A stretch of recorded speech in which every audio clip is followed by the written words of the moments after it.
All right. Oh man, how about that for a first Sunday of football? We still got one game left here. Nice little Sunday night stream. We've got the Lions and the Rams. As always, feel free to just say hi if you're popping on in, but should be a fun one tonight. I've been excited for this one for a while too. We've got some great primetime games here week 1 and we'll cap it off tomorrow night with some Jets and 49ers, but yeah, oh man. I This is my first time being anywhere other than my living room and dining room, which are connected. This is my first time being anywhere other than that area since this morning when I was doing the pregame stream. So I have literally been upstairs watching football and like I had lunch and dinner, and that's literally been about it. It's been pretty nice. This is my first NFL Sunday, not as a student. So I don't have to worry about like homework or tests or anything like that. So it's been nice to just kind of exist on this Sunday in peace, knowing I don't have like a project I need to get done or something. But we've got Mile Marker in here already. Welcome to the stream, Mile Marker, saying hi, Doc. Thank you for tuning in. Big game for your Lions here tonight, saying watching with friends, but putting on streams for the background. Hope I don't mind. Of course not. Hey, that's very flattering that you'd even throw me on in the first place. So we got Pear Champ in here too, saying, hey, Doc, great games today. My favorites were the Texans versus Colts and the Bills versus Cardinals. Yeah, we had some awesome games in the early window. That Texans-Colts game was crazy. And Colts just came up a little bit short. Houston was definitely the better team in that game. I mean, Stroud looked really good. Joe Mixon looked really good, which kind of surprised me. I mean, it was the Texans that were really running the ball, but Anthony Richardson had that one sick throw. He missed a few, though. He was a little shaky. Colts defensive line looked really good, but yeah, Houston was definitely the better team. And that Bills versus Cardinals game was really sick. That was a little bit of a closer game than I thought it was going to be. The Cardinals offense really, really showed up, but at the end, Josh and this Bills offense was just too much. But yeah, that was a good game too. We got Daddy Messi in here saying rough day for picks. We got high scores on fantasy, so I'm content. Hey, you'll take it, right? And you yourself said you were swinging for the fences, going with some upset picks. I certainly missed some picks too, right? My precious Colts lost, my precious Jaguars lost, but overall, thought I did all right. I'm doing all right in fantasy right now too, but we got a good one here tonight, and I gotta say, we'll break down this game. We'll preview it here in a quick second. I am going to actually take a look at the pick standings here and see how things have shaken out after the 1 and 4 o'clock windows. I'm in the 40th percentile, 9 and 5. Okay, I'll live with 9 and 5. Let's see who's leading right now. I know T. Sweeney was going crazy earlier. He was at 9 and 1. Whoa. And apologies if I butcher this guy's name. I don't know if he's watching right now. But Rakija Brown is 12 and 2 right now. The only ones that he got wrong were the Falcons and then the Bengals, which I feel like everyone got wrong. I mean, that is crazy. September Bengals are a thing, I guess. But dang, he's 12 and 2. We have a couple 11 and 3 people. We have someone that's 10 and 2. Just forgot to maybe get a few games in. I'm tied. I guess I'm not tied. I am in 12th right now. I'm in sole possession of 12th place. We'll take that. That's like halfway there, but not bad. Pear Champ saying Diggs also played well for Houston despite the crowded wide receiver room. He did, right? And he was a guy that they went to on a lot of those shorter routes, but he did a really good job. He found the end zone. Was it once or twice? I can't remember if he scored 1 or 2 touchdowns, but yeah, no, he had a really good game. And Nico Collins, oh my goodness, that third down conversion to more or less ice the game, that was nasty. What a catch by Nico Collins, and it was a great ball by Stroud. Nico Collins had another insane catch earlier in the game, right? He's jumping up above the double team. It's like Megatron-esque. Obviously, there will never be another Megatron, but I mean, just the way that the 6'4" dude was able to rise up over those 2 defenders. I mean, that was so cool. Yeah, those Texans receivers, man, they're going to be a handful this year. That is a very good 1-2-3 punch right there. But all right, Rams versus Lions. I did not make my pick this morning. I wanted to save that here for tonight. I am going to go with the Lions. I think that this is going to be a fun, exciting back and forth game. I do think we could see some points. Ultimately, I think the Rams defense just has maybe taken a few too many hits in the offseason. I'm still relatively high on them, at least as far as I think the Rams defense can be better than most people expect, but they lose some guys. And then Darius Williams just the other day, it's announced that he's going to miss the first 4 games of the season. They traded Ernest Jones not that long ago, and Ben Johnson kind of had them, seeing demons last year. So I do think that the Lions will be able to bring this one home in Detroit, but it's going to be a good one. Michael Doty, Michael in here saying howdy ho, Eric. Michael, welcome to the stream. And how about your Steelers? How about your Steelers? Big win for them. Oh, man.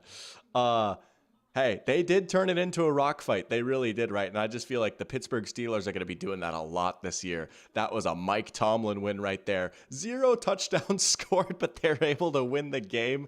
6 field goals. I mean, that was awesome. Just classic Steelers right there. And I am so sorry if I butcher your name here. Hrader? Is that how you say it? Hradar, maybe? I'm so sorry if I butcher your name. I apologize. Welcome to the stream, though. Good to see you in here. Saying an off day for Stroud with the dangerous balls, but still a great game for the team. Shows how it pays to build a well-rounded roster. Yeah, he did have a few turnover-worthy plays there. And, that's kind of been a narrative, maybe a little under the radar, is that Stroud had 5 interceptions last year. And his ADOT was really high. And it's like, wow, he has 5 picks, but he's throwing the ball downfield. It's like, okay, that's probably going to regress a little bit. I'm not even saying that as a slight to Stroud, though, right? I honestly think CJ Stroud could throw 10 interceptions. He could double his interception total this year. That wouldn't really change my perception of him as a player. I don't rate CJ Stroud highly because, he only threw 5 picks. I think he's a good player just because he's a good player. And maybe he had a little bit of interception luck, but wow, I got it right. That's awesome. Wow, I got the name right. Let's go. All right, that makes me feel good. As someone that originally wanted to do play-by-play, right? And just as someone who my last name has been butchered before, I always try and get people's names right. So, hey, I'll take it. Let's go. Let's go. Michael saying that was awesome. Well, welcome to the stream, Raider. That's awesome. Also asking, remember when the Steelers beat KC in 2016 on an all-field goal game? Yeah, that's right. That was crazy. That was in the playoffs. Yeah, man, the Steelers seem to always do that kind of stuff, don't they?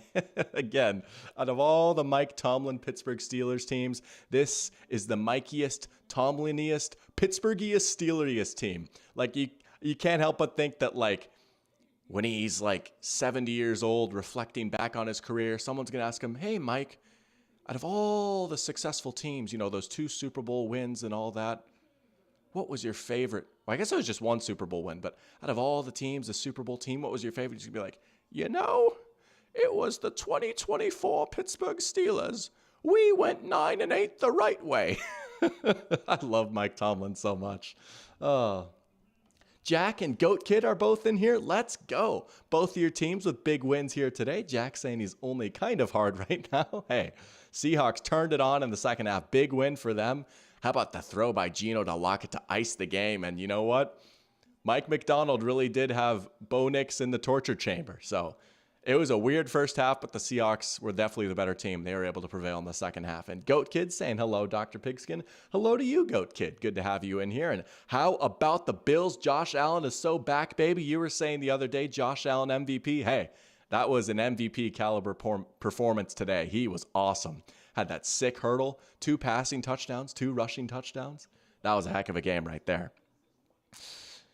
But I'm going to go with the Lions here today. The spread is 5.5. That's pretty big. I do think there is a world where the Rams can win this game with just pure Stafford hoops. I mean, that's how they almost won last year. This was an incredibly close game last year. And honestly, the Rams could have won this game. I mean, they just couldn't finish it off in the red zone. But Aaron Donald played such a big role in that game. I mean, he was just destroying this Detroit offensive line. And I feel like there's only a few players you can say that could actually do that. And so, I don't know. I'm going to go with the Lions here. I'm going to say Lions 30, Rams 24. I do think that it's going to be a fairly back and forth game, especially in the first half. And then second half, I don't know. They'll bring out Monty and he'll just close the game out on the ground. But 34-20, Lions. That is my prediction.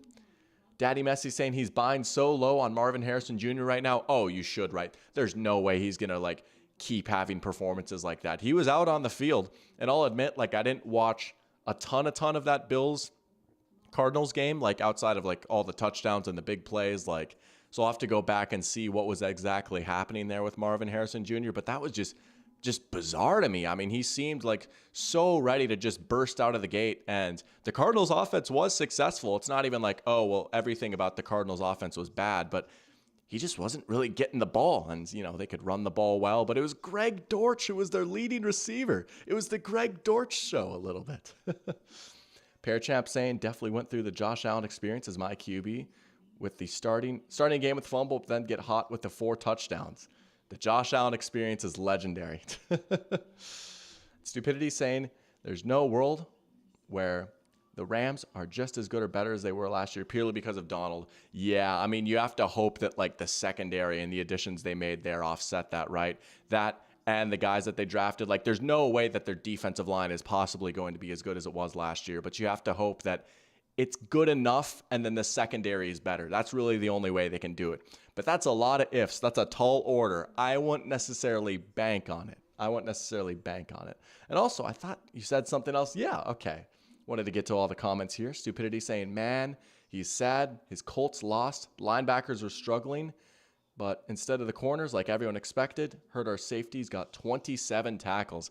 Yeah, I was truly shocked at how the Texans were able to run the ball in that game. And you know what? The corners did play pretty well. Like, they were making some nice plays. What was that? Jalen Jones, he had that nice breakup. Like, they played pretty well. Kenny Moore should have had that interception. And man, I think we could both agree on this, though. That Colts defensive line looks pretty nasty. They were throwing around that Texans offensive line. They had Stroud running all over the place, and maybe that's the reason for some of his more errant decisions, right? He got a little risky with the football there, but there was pressure in his face pretty consistently. DeForest Buckner had a freaking game in that game. That got me fired up.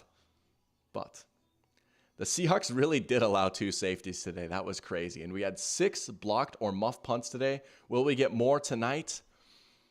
I'm going to say no. I don't know. I'm going to say no, not tonight. But I think between tonight, I don't know. It is early in the season. I will say between the final 2 games of week 1, we will get one more. We'll get one either tonight or tomorrow night. That's my prediction. But yeah, you could definitely tell it's week 1 with some of the just wacky things that have happened. I mean, that is 2 safeties.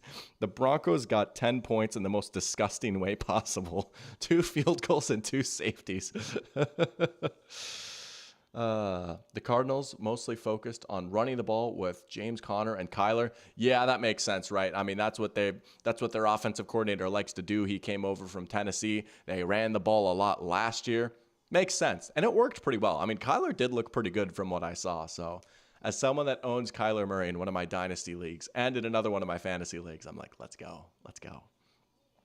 The offensive line is concerning. I'm assuming you mean that about the Seahawks. Yeah, and maybe some of that will come as they get used to playing in Ryan Grubb's offense, right?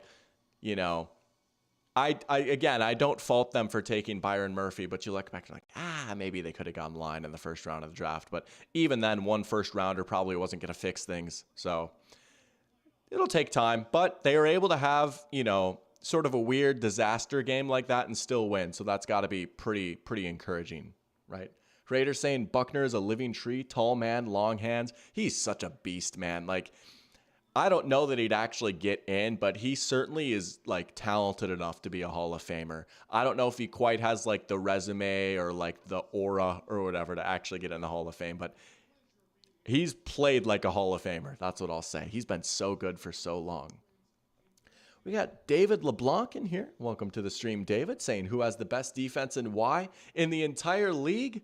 Ooh, well, it certainly wasn't the Browns today. The Ravens haven't looked great. I am going to say the Jets, and maybe that's a little bit of a cop-out just because they haven't played yet, but the Jets' defensive roster still looks really good, right? They have so much continuity on the back end. They have lost a few guys up front, but they still got Quinn and Williams.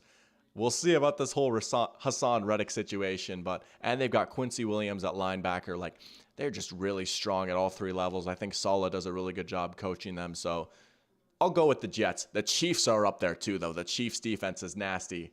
They are pretty nasty. Parachamp saying also Mostert and Kincaid fell flat, not getting a lot of points.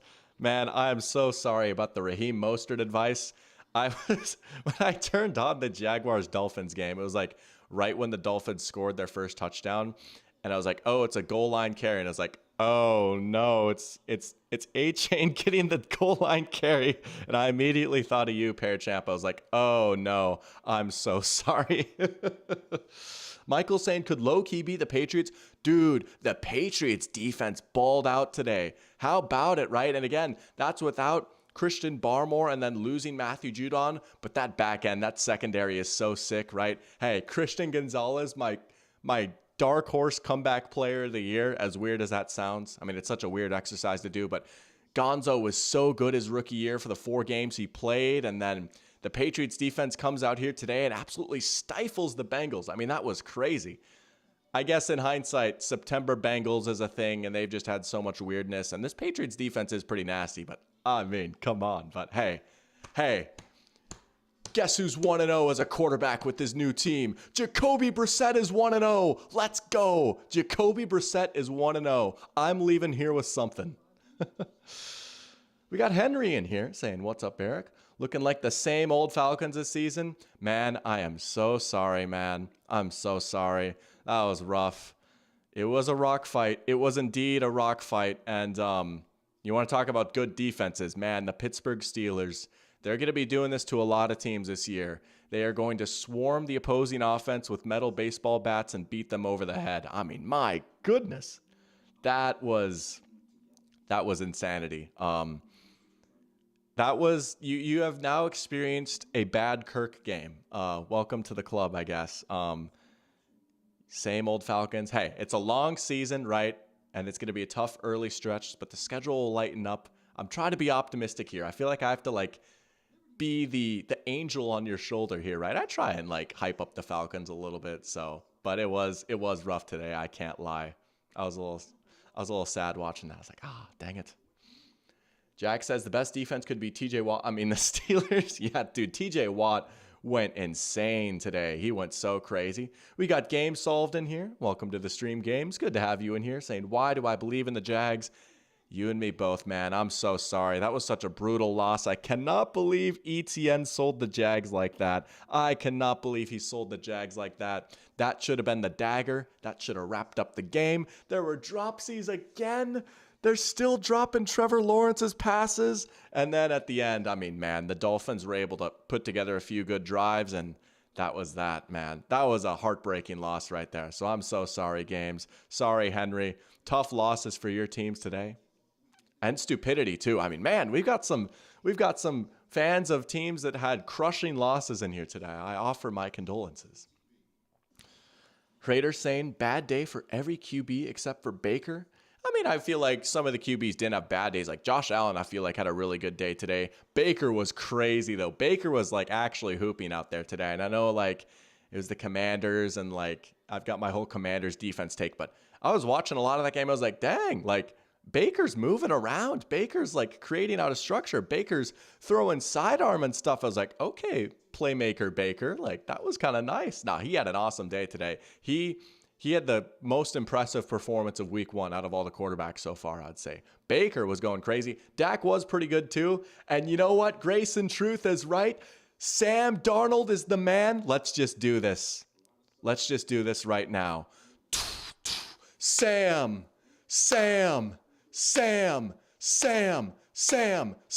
Let's go. Our system QB is better than your system QB. Let's go. Sam Darnold is indeed the man. It's kind of crazy what happens when you build the offense. You build the offense and the quarterback will come. And I tell you what, Sam Darnold played pretty well today. He had some nice throws. He had Justin Jefferson and Jalen Naylor for touchdowns. He kept us on schedule. Stupidity saying I've always read that. I've never known how it's pronounced. The Geekubus or something like that. I know it's like a Reddit joke or something, but hey, shout out Sam Darnold. Shout out the Vikings defense. Andrew Van Ginkel, low-key the best player on the field today. I'm not even kidding. It was not just the pick 6. I mean, he had a sack. He had a tackle for loss. He absolutely blew a play up in the running game where he didn't get the tackle, but he just absolutely forklifted Andrew Thomas towards the point of attack and forced the back to bounce outside. Oh my goodness. Andrew Van Ginkel was everywhere today. He was a beast. He was a beast. Dallas Turner got a sack. I'm telling you, people were sleeping on this Vikings defense. People were sleeping on this Vikings defense. That's my biggest takeaway. You know, we've got a very tough schedule coming up. I'm still not trying to get too hyped up. Like, I still think 7 wins is probably reasonable. But it was good to go out there and take care of business today. You might have seen my tweet. First Vikings win by 3 or more possessions since December of 2019. You have to go back to before COVID for the Vikings to have such a big win. And you know what? Ivan Pace was right. Ivan Pace was right. We indeed went crazy today. Ivan Pace was right. Greatest ever quarterback in the United States. I see what you mean now. Yeah. But we got Eric R. and Grayson Truth in here. Welcome to the stream, guys. Grayson Truth saying, go Lions. Big game for the Lions, right? One pride. And Eric R. saying what I think of the Vikings and Giants game. You know, it's also good to see Aaron Jones on the ground. There's a lot of things to be excited about for this Vikings team. I think we're going to be a fun watch this year, and that's what's got me excited. Even if we don't make the playoffs, I'm going to leave this year with something, right? I said I want this year to show development for the defense and just like show that the team is in the right direction. I feel like today is a big step towards that. Blowing out an inferior opponent, that felt pretty good. We have not done that in so long, so it was nice to take care of business. I'm fired up for this defense. We'll get a nice test next week. But we got an active chat here. We got 16 people in here as we're about to get this game kicked off. Man, I'm hyped up for this one. We're going to see the Rams offense first. I feel like that's the best way to start this game, right? I want to see some Matthew Stafford hoops. Let's freaking do this. Is the score? I don't know why it doesn't work sometimes. There we go. All right, we got it working. I just got to be patient. Stupidity saying, another fun fact, Colts extended the week 1 losing streak to 10. That's right, the week 1 curse of the Colts. Maybe I should have kept that in mind for the team of Dr. Pigskin. They're still the team of Dr. Pigskin, though. They're still winners in my heart. Daddy Messi saying Cooper Kupp Masterclass incoming. I'm buying Cooper Kupp this year. I'm honestly big on Cooper Kupp. Oh, here come the Lions. Half of them are booing, half of them are cheering. Wow. All right. Divisive reception for Matthew Stafford here early. I feel like I get like Stafford doesn't seem to love the Lions, and there's some chippiness between the playoff game last year. Ford Field is going to be rocking all season long. Eric R's got Puka in fantasy. Hey, he went crazy. He went crazy in this game last year in the playoffs. Stafford has to check it down right away. Alex Anzalone bringing the boom. Like the Costco guys, he brings the boom. Oh my goodness. Didn't they tie one year in week 1? The Lions tied against the Cardinals in week 1. I'm trying to remember if there's ever a Lions-Rams tie. Crater asking if we expect Kupp to become his old self. I mean, maybe not like Triple Crown winner, but I thought that like he still was pretty good last year. He had a lot of great games. He had a weird case of the dropsies, but I still thought he was pretty good last year. Stafford has been under siege so far. First 2 snaps. That one's going to be sailed over the head of Demarcus Robinson. Incomplete. This Lions pass rush. First 2 snaps, it's 2 plays in, but man, they're kind of collapsing the pocket early on Stafford. That's a little concerning if you're the Rams. We got Samson the Current in here. Welcome to the stream, Samson, saying, your Vikings gave you a surprise like me and my Pats. Hey, we love a nice little surprising week 1 win, right? Yeah, that pressure is smothering. The Lions at home, they've got crazy aura. They do. Those uniforms are looking nice, too. Lions defense is aggressive. They're asking for like a false start. They got to hurry up and snap this ball. They got a guy going in motion. Just a screen to Cooper Kupp. That is going absolutely nowhere. Anzalone again. 2 massive hits on the first 3 plays of the game. Oh, man. Bro has been everywhere. That's a quick 3 and out. Oh, boy. What a result for this new look Lions defense. Yeah, look at that. He saw that coming the whole way. They couldn't even get a blocker on him. Trying to set up the screen to Cooper Kupp, and man, oh man, oh man, like, again, it's only the first drive, but if it's going to be that type of pressure on Stafford all day, buckle up. Buckle up. We're going to see the Lions offense here early. Henry asking if I think there's going to be a Puka Nacua-esque breakout this year. I mean, man, that's like really hard to project, right? Like some guy coming out of nowhere. I really, really like Khalil Shakir. Like, I don't know if Shakir is necessarily coming out of nowhere as much as Puka Nacua was last year, and he only had 42 yards today. But I think at the end of the day, like, if he gets like a decent workload, he's going to go for 1,000 yards this year. He's going to be the quote unquote Bills' #1 receiver. I don't know. We saw him score a nice touchdown today. I'm fired up for Khalil Shakir. Jack saying, "Rawr." The Lions are roaring early. And now it's going to get quiet, right? Now you can hear a pin drop in here. Sending the Rams backward on the first drive. Projections say that Kupp finishes with negative 400 yards. Yeah, maybe in for the worst season of all time. There's Monty to start. All right, Rams standing him up right there.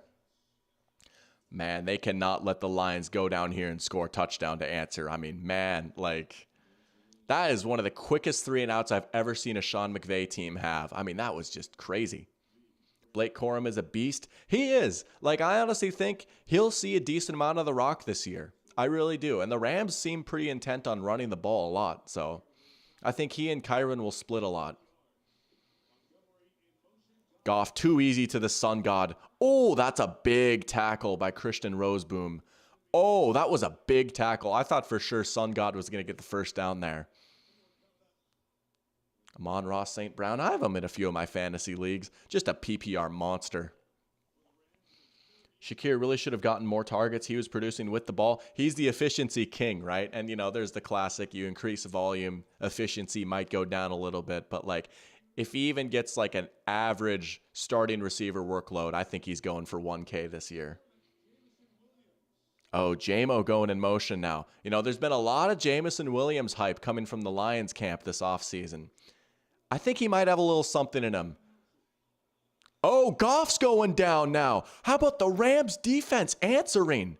Wow. Byron Young. Dude, Byron Young is so nice. See, that's why, like, I'm a little worried about the Rams defense. And to answer your question, Henry, right? Do I think the Rams defense will regress? Yes, some naturally, right? And it's not even just because of Aaron Donald, but also losing Raheem Morris, right? Switching defensive coordinators. And then, like, losing Ernest Jones and then Darius Williams, their corner, is going to miss the first 4 games. Yeah, it'll probably regress some, right? But they've got some good players. Byron Young and Kobe Turner were studs as rookies last year, right? Like, Cam Curl, very underrated safety, just like a mean, nasty player that kind of plays up close to the line of scrimmage and is really, really physical in the run game and can cover a little bit, right? Like, they've still got some good players, and maybe not like the household names like Aaron Donald, but I don't think they're going to be like the worst defense in the league like some people think. They are going to have their work cut out for them early against this Lions team, though. So that's why, man, back-to-back 3-and-outs. That is not how I expected this game to start at all. Oh, the Rams are going to be backed up now, holding on Christian Roseboom. But I mean, that linebacker core was looking pretty bad after they traded Ernest Jones, right? People are freaking out like, who's going to wear the green dot? And I should have looked for that. Like, we don't know who the signal caller is for the Rams defense, at least going into this game. But I know, like, Troy Dye is going to be getting some serious snaps, and Troy Dye used to play for the Vikings, so I don't know how I feel about that, but Rams did swarm them there. Good start for the defenses. Just a little bit of a surprise. Game Solved asking, which rookie wide receiver do I think has played the best this week? I'm going to be honest, man. You might like this answer, and I'm trying to think of the other rookie wide receivers. I really liked what I saw from Brian Thomas Jr. That was a great catch on that touchdown, right? Nice throw and catch from Trevor to Brian Thomas Jr. And as a couple of people pointed out on Twitter, and this was something I thought about too, like, those were the kind of throws that were not getting caught last year. Like, if you think about the Trevor Lawrence compilation of all the would-be touchdowns, but the receivers were like just barely out of bounds, and people are like, well, you know, they're really tough catches. It's like, yeah, but like, that was a heck of a grab by Brian Thomas Jr. He had a few other nice plays too. So I'm trying to think, like, Jalen McMillan had that really nice touchdown for the Buccaneers. Neighbors was all right, and some of that isn't even on him. Like, he's doing what he can with the quarterback and offensive line situation over in New York. But, like, he flashed his yak ability. He had a nice catch against the Vikings, but I really liked what I saw from Brian Thomas Jr. I really like him. Henry says the Rams are the best drafting team in the league. It's insane how they easily reload talent. Hey, like, you know, when they did trade Ernest Jones, I was saying Les Snead just knows more than me. Like, at some point, I just have to accept that, like, this dude knows what he's doing. And it is crazy how, like, every year they seem to find, like, someone that's between, like, a good starter to a Pro Bowler in, like, the third round. And, like, all right, we're going to make Puka a thing now. All right, Kyron Williams is a thing now. All right, we're going to get Byron Young and Kobe Turner. So, like, if Les Snead wants to be like, all right, we're going to go get Jared Verse and Braden Fisk, and our defensive line is good, I'm going to trust him. Like, he just has to know what he's doing. That was a dud from Marv. Yeah, I'm excited to throw on the All-22 and see what exactly happened there. I know, like, they ran the ball a lot, but that was just shocking to me. Like, I thought he was going to come out there and be, like, the guy day one. So, but we'll see. Raider saying, seems like maybe the offensive lines are a little cautious because of the illegal formation penalties on Thursday. You know, that's something I haven't even really thought about that much. That's a very good point right there. Oh, wow. Stafford somehow got that one to Kupp. I thought that was intercepted for sure, but that ball just kept going and going and going towards the sideline. That's a crazy throw from Matthew Stafford right there. My goodness, I thought for sure that was an interception, but he put that where only Kupp could get it. You need those 5 yards on first down. They're sending a blitz. There's Kupp again, breaking a tackle after the catch. There goes Kupp. I'm telling you, like, honestly, it would not shock me if Kupp finished with more yards than Puka this year. And that's not even an indictment on Puka. I still think he's going to be a great player, but it could be easy to forget how ridiculous Kupp was before the injuries, and he still showed a lot of his ability last year, and Sean McVay and Stafford both love him so much. I think he's off the field right now. He might get a breather. There's Puka down at the bottom of the screen. They have thrown the ball on every play so far, I think. They are really letting Stafford cook right now. So much for this loading up the offensive line, we're going to run Kyron into the ground type of stuff. They are letting Stafford hoop. Eric R. saying, I've seen people drafting Marvin Harrison Jr. in the first and second round in fantasy too. Oh yeah, a lot of people did. Like, he was really up there for like the fantasy wide receiver rankings, and a lot of people are drafting him late first, early second. It's a long season, right? You gotta hope that it'll turn things around. Remember that 1 year Brandon Ayuk put up a big fat 0 on the first game of the season? There's Kupp again. To your credit, Pear Champ, Kupp having a great start. That's his third catch on this drive. Stafford just falling back. I don't think he was ready for that snap. Good job to snag it there. Yeah, that was a great catch by Stafford. That was a low snap, but he fires a laser to Cooper Kupp. There he is in the slot. Here comes Puka in motion. They spammed that so much. There's Kyron. Get the first down. Man, if you go back and you watch that Rams-Lions playoff game, they just spammed like jet motion from Puka Nacua so much, right?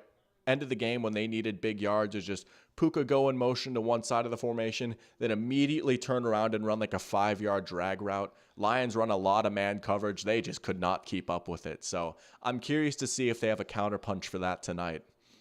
They did that over and over and over again, and Puka had like 150 yards in that game or something stupid like that. Might have been even more. 1st and 10 now. Short motion. Oh, yeah, wide open Puka. Look at that short motion. They just put him in a spot where there was no one there. Just like a quick 3-4 yard hitch. Stafford sees it immediately. Man, this Rams offense really could be filthy. Oh, I can't lie. I love this Rams team so much. Wow. So that's interesting. They just passed off that assignment to Brian Branch right there, and Puka just knew he had so many yards of cushion. He could just settle down, breaks a tackle after the catch. Gah.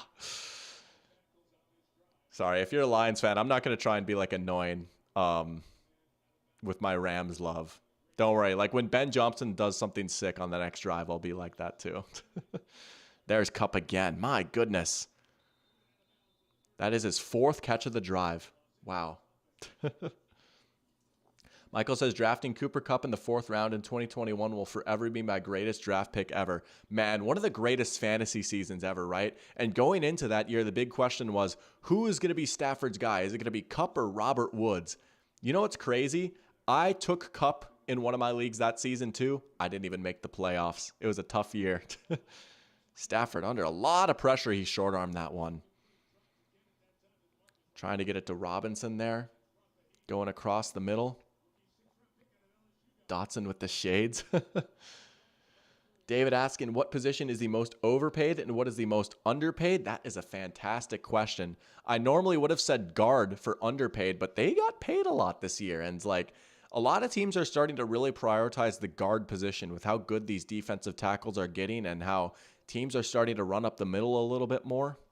Overpaid's a tricky one. I'll have to think about that. Like you could argue quarterback, but I get why they make so much money. The big third down. Wow.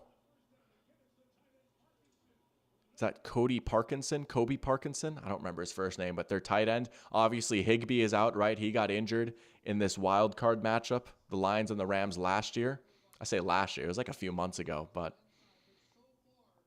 Stafford is hooping right now. McVay is hooping right now, too. It's been a lot of easy open stuff. Stafford hasn't had to make any like crazy throws yet, but he's running this offense at a high level. Man, I bet you Sean McVay was just like sitting in a dimly lit room for like 8 months, just like trying to scheme up something for this game. Kupp and Debo in 2021. Yeah, that was a crazy pairing. Debo's 2021 season was legendary. Play action. Just take it in the flat. There you go. Oh, he dropped it. That was maybe a little bit high. Henry saying he thinks the direction the wide receiver contracts are moving, those are going to start being not worth it. Yeah, some of those guys are getting crazy paid, right? And there's a lot of good receivers coming out of the draft now. I will say, though, just ask the Tennessee Titans how not paying your wide receiver and thinking, oh, you can just replace him in the draft turned out for them. You know? So, but I get that, especially because most teams need 2 good wide receivers now, right? Most good offenses have 2 really good wide receivers.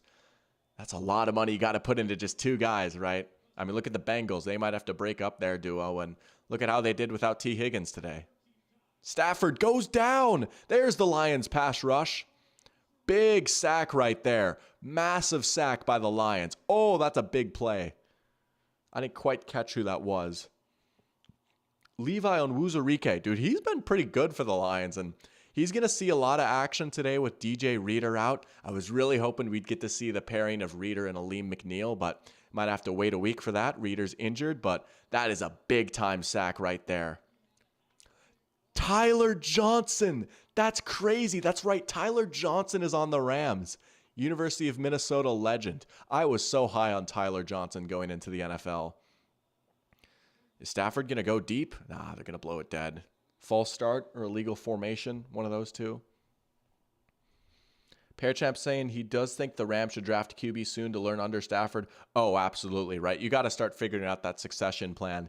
Even though Stafford beat the washed allegations and he was able to stay healthy last year and look really good, like, you got to start thinking about that. They were a team that I really wanted to get Spencer Rattler in this year's draft, but they might wait another year. I don't think that Stetson Bennett is going to be the next man up, unfortunately. So, yeah, they will start probably thinking about that. It wouldn't shock me if their first or second round pick next year was a quarterback. Game Solve saying 3 teams that were up 2 scores this week lost: Jags, Titans, and Cardinals. Yeah, that is crazy. The one that was the most surprising, honestly, probably was the Jags, because I was watching a lot of that game and man, they looked to be in control in the first half.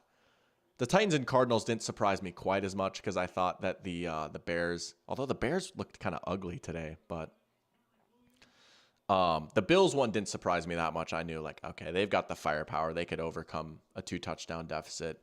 The Titans did a little bit because the Bears were kind of struggling on offense, and they needed some special teams magic to make that one happen, and kind of a Will Levis bozo game a little bit. But, yeah, I was honestly genuinely surprised that the Jaguars ended up losing that game. I thought they were the better team for most of the game. But the Dolphins did, to their credit, they did play a pretty good fourth quarter. And they won ugly, so I got to give my props. That's something I've criticized them for before, but they went out and won ugly today. 41-yarder, I don't know. Oh, he drilled it. All right. Rams draw first blood, 3-0. Decent drive for them, right? They were way backed up after that punt and the penalty. So, hey, there you go. Rams on the board early. Let's see this Lions offense a little bit more. We only saw 3 plays from them last time. What has Ben Johnson got cooked up for us tonight? Oh, all right. Commercial break. Let's hit chat a little bit. Trader saying McVay traded for Stafford. What's to say he doesn't trade for like Baker, Cousins, or Murray in 2 years' time? Oh, Kyler Murray on the Rams would be filthy. Oh, that would feed families. I don't think the Cardinals would be very eager to part with him. One option that I would have loved, but it's not going to happen now because he just signed an extension. And also, like, maybe he's just a tiny bit too old to be a Stafford successor. Dak on the Rams would have been sick too. I would have loved to see that, but obviously he's staying put in Dallas now. Kirk Cousins on the Rams, last dance, that would be crazy. I don't think they'd go after him. He's like almost as old as Stafford, which is crazy to think about. I think it would probably be a younger guy that they'd want to go for. I feel like they might want to draft their own guy, even though, to your credit, they did trade for Stafford, but I feel like they're going to want to go for a younger guy and develop him for a year or two. Stupidity saying the Bears winning is the funniest result this week. That was crazy. I mean, just what an ugly, stupid win. And I don't say that as like I just stupid as in like funny, just like what a hilarious way for the Bears to win their first game with Caleb Williams. He had like 90 passing yards and they still won. That was a bit of a slop fest right there. I think the Bears will be a little bit better over the course of the season. Like Caleb is not throwing for 90 yards every week, but he broke the streak. We talked about that this morning. He did break the losing streak of rookie quarterbacks on their debut, so good for him. Henry says, today was not a friendly day towards my entry in your pigskin pick'em. I'm getting so cooked in there. Oh, that's tough. That's tough. Yeah, there were some results that threw a lot of people off. And I think, like, man, if you picked the Patriots to beat the Bengals, props to you. I got so close with my 2 big upset picks. Oh, heartbreaking. So close, but no cigar. Let's see how you're doing. How are you shaking out right now? Okay, hey, you're not at the bottom. 7-7, you're 500. Who do you got picked tonight? I'm assuming the Lions. Oh, did you pick the Rams? Hold on, I guess I can't tell. Maybe I can't tell who you picked, but yeah, the Bengals got everyone. You got the Jaguars and Colts too. Let's go. You tailed me. Well, I mean, maybe you didn't pick them because of me, but Packers, Ravens, yeah. It's going to be a long, tough competition. I'm excited to see who ends up winning this thing. Stupidity says Caleb Williams now only needs 3,908 yards to be the Bears' first 4K passer. That's just so funny that they've never had one. Like this is literally the oldest franchise in the NFL, and they've just quite literally never had a 4,000-yard passer. I still think he can get there. I really do, but he was a little shaky today. Jack, hey, if you want a nice Shane Waldron hate watch, you could go back and watch that game if you want. Maybe Shane has struck again. The OC did it again. All right, here we go. Lions second possession. They're going to go to Monty again. Hey, there's a reason I drafted David Montgomery in that Dynasty League. It's not flashy. It's not exciting. Everyone's all excited for Jahmyr Gibbs. They're still going to give Monty the ball a lot. And you know what? When he's old and gray, we're just going to find another replacement. We're doing the whole running backs don't matter approach in Dynasty. We're just going to get Najee and Monty, some touchdown merchants, some tough, ugly, nasty, disgusting runners. And then when they get phased out, we'll just draft new ones. Hey, Richardson looked pretty good today. There were people questioning my Anthony Richardson pick. You know, he had a shaky game in real football. He had some sick throws. He also had some bad misses, but 26 fantasy points, baby. Come walk with me. Let's go. Huge day for FC Dr. Pigskin. Had the Rams tonight. Hey, not a bad start for them. They're leading right now. They got the Lions in a 3rd and 1 here. I'm surprised they didn't pick up that first down there. Trader says, hope I got Mixon in my dynasty. I didn't. I was so low on Mixon going into the year. I won't lie. He's already made me look silly. I was like genuinely shocked at some of the runs that he had. He was like running people over and stuff. I thought he was finished. Oh, David Montgomery's able to fall forward and get that. That's a good carry from him. I thought for sure he was going to get taken down for a loss. That's a nice run right there. Oh, they're talking about the eligible tackles. Skipper and who's the guy that reported? Was it Taylor Decker? How could we forget? We've only seen Goff pass once so far. A lot of runs. I mean, hey, this is the Detroit Lions. This is Dan Campbell football right here. Another heavy set. Play action now. Goff's bread and butter, way behind the line to Montgomery, but he's going to get a decent gain from it. We got a flag down, though. Got some laundry. Oh, hot mic for the ref, maybe? What do we got here? Adrian Hill. Oh, that's going to be on the defense. Yeah. I feel like you almost never see that called on the offense. Dan Skipper is just a football guy's football guy. He is. He's a cool story, too. He, had to fight on the practice squad for a long time or something like that. I remember he was, a big story in the Hard Knocks Lions season. So it's cool to see the kind of career that he's carved out for himself in the NFL.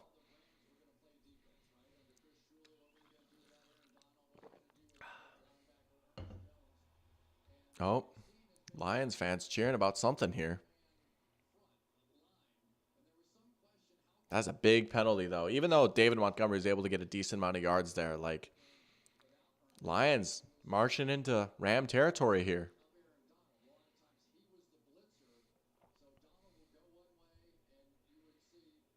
Haven't seen Laporta yet. I know he was limited. He was fighting injuries a little bit, right? We've seen a lot of Brock Wright out there so far. Another good run from Montgomery. They are feeding him so far. I wonder if this is going to be the classic feed Montgomery, and then when the defense gets tired, put in the speedy Gibbs. They might be setting up a Gibbs run here soon.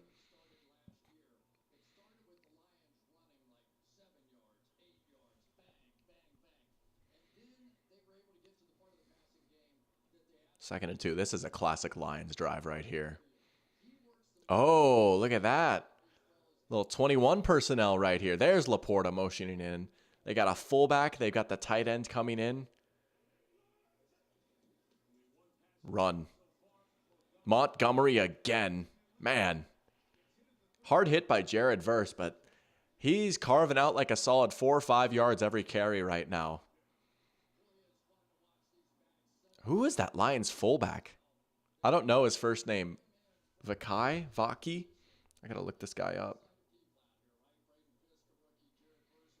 Of course the Lions have a fullback. Son Vakai. I don't know if I'm saying his name right or not. Oh, tough.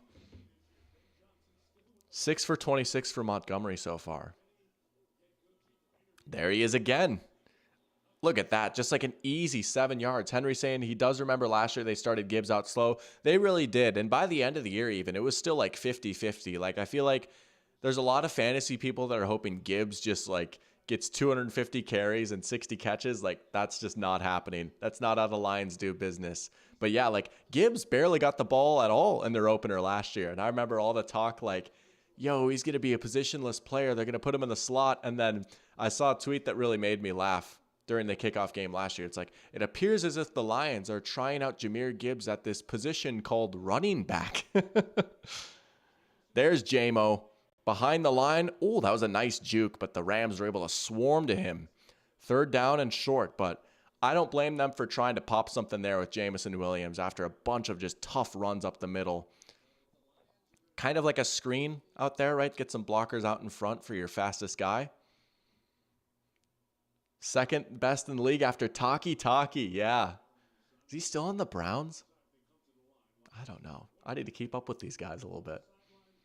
Shot play, please. Hey, maybe on 3rd and 2 we will, right? Because we know at this point, I think we know if the Lions don't get the first down here, we know what they're going to do on 4th down, right? Michael, cue up the diaper quote, right? I hope we see the diaper quote in chat for the first time that the Lions go for it on 4th down here. I can't remember when there was the first time that you put that in there. I think you put that in there even before the NFC Championship game. Maybe I'm imagining things. I want to say, this might sound weird, but I want to say it was the Steelers-Titans Thursday Night Football stream from last season was the first time that we saw the diaper quote in chat. Now every time that there's a fourth down decision, we always see the diaper quote in chat. Always gets me fired up. Game Solve saying, when Russell Wilson recovers from his calf injury, will the Steelers start him or elect to keep Fields? I feel like they'll start him, right? I don't know. Fields wasn't that great. I did hit a bet with him, though. I put in a last second.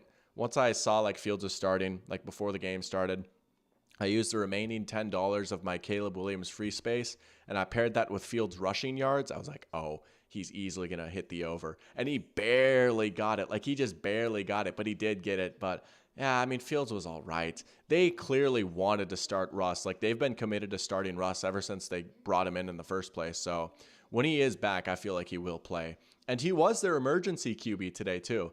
Some tweet was like, oh, look at him. He's in full pads even though he's inactive. He technically was not inactive today. Like, he was their third quarterback. So, I feel like they will still give Russ a shot because they felt like he earned the starting job. But, man, if he stinks it up too, then they might go back to Fields. So, it was fun to see Fields in this offense at least. I just wanted to see it. I just wanted to see how it would go. Stupidity saying they've said Wilson is the starter, but don't expect the offense to get any better. Yeah, I mean, we're comparing, I don't know, like QB 25 with QB 26 here, you know? So, I don't know. Fields seemed effective enough, says Parachamp, to stay the starter or continue on. Not flashy, but got the job done thanks to their kicker, right? Oh, that's a classic Pittsburgh Steelers quarterback right there, just getting the job done. Justin Fields has the it factor now. He's officially earned it. His leadership, he motivated his kicker and his defense to go win the game. But, you know, he still did have a few nice plays, right? And hey, like, he got the job done. But it is weird to say, like, oh, Justin Fields wasn't flashy today. But that is, like, a decent way to, like, sum up his performance. I'll have to go back and watch some more Fields later. Goff, all sorts of time. Oh, looking for Amon-Ra St. Brown. Here we go. Fourth down. We know what's going to happen. We know what's going to happen.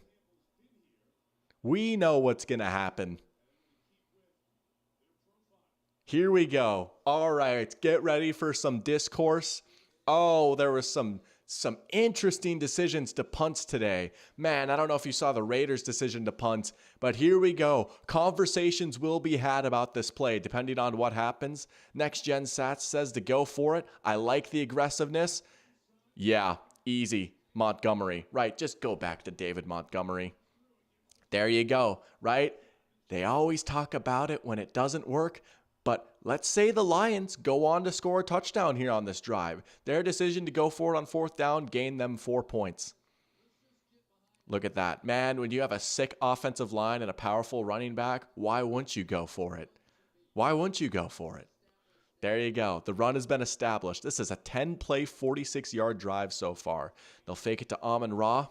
Now they'll dump it off. There's Laporta, his first catch on the season. Look at him after the catch trying to make a move down to the 10-yard line. And there you go. Michael comes through in the clutch. Here's what I would say, because I tell my family this. Just wear a diaper before some of these games. I'll give them an alert and say, put them on and be ready to roll. Let's go. My diaper is on too. That's awesome. Henry says, if you have two QBs and you have no QBs, it's still such a weird move when you've been inept at the position for years. Yeah, it's classic Steelers, right? I mean, it's just so frustrating for a team that's so well built in most other aspects of the game. Also, look at that stiff arm by Amon-Ra. It just gets drilled. But it's so frustrating how the Steelers can seemingly build such sick defenses on the regular, and they usually develop wide receivers so well on the regular. But, like, they've just, ever since Big Ben, like, it's been a disaster at quarterback, and they just haven't been a very aggressive organization in a long time. And I still think, like, they're still trying to kind of do the Steeler way, right? If you go all the way back to my video last year, like, they're one of the teams that's just like, we draft and develop. Darn it, like, this is what we do. And I respect them for trying, and, like, that's their brand and their attitude. But I just think at some point, like, you have to be a little bit more aggressive than Russell Wilson reclamation project when he's like 33 years old and clearly is going to get worse as opposed to better, you know? And like the one time they took a swing on a quarterback, they just kind of was like, oh, let's take the kid from Pittsburgh. So, I mean, it's not all their fault that Kenny Pickett didn't work out, but even like, I don't know, a lot of people were like, that was a lot. That was a big swing for Kenny Pickett, but nice little discourse right there. Asking if Jack is a 49ers fan. He is not. He is, in fact, quite the opposite. Goff, oh, that would have been a sick catch by Laporta. That would have been a sick catch by Laporta.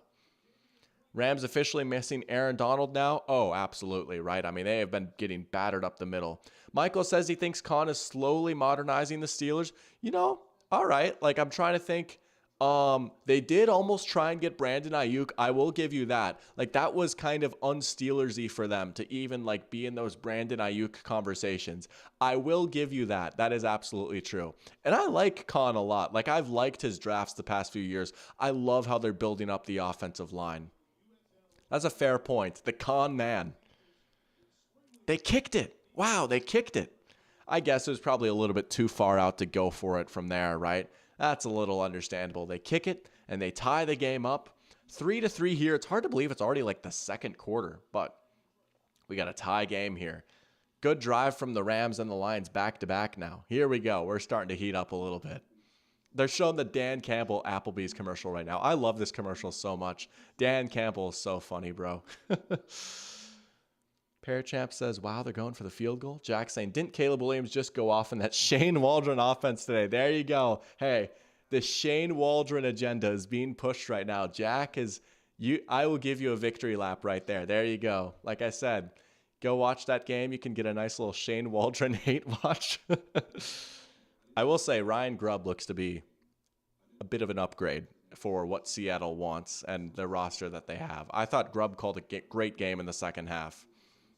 Once the weirdness kind of settled down, Geno and Kenneth Walker kind of had a nice game. Kenny Walker looked pretty nice.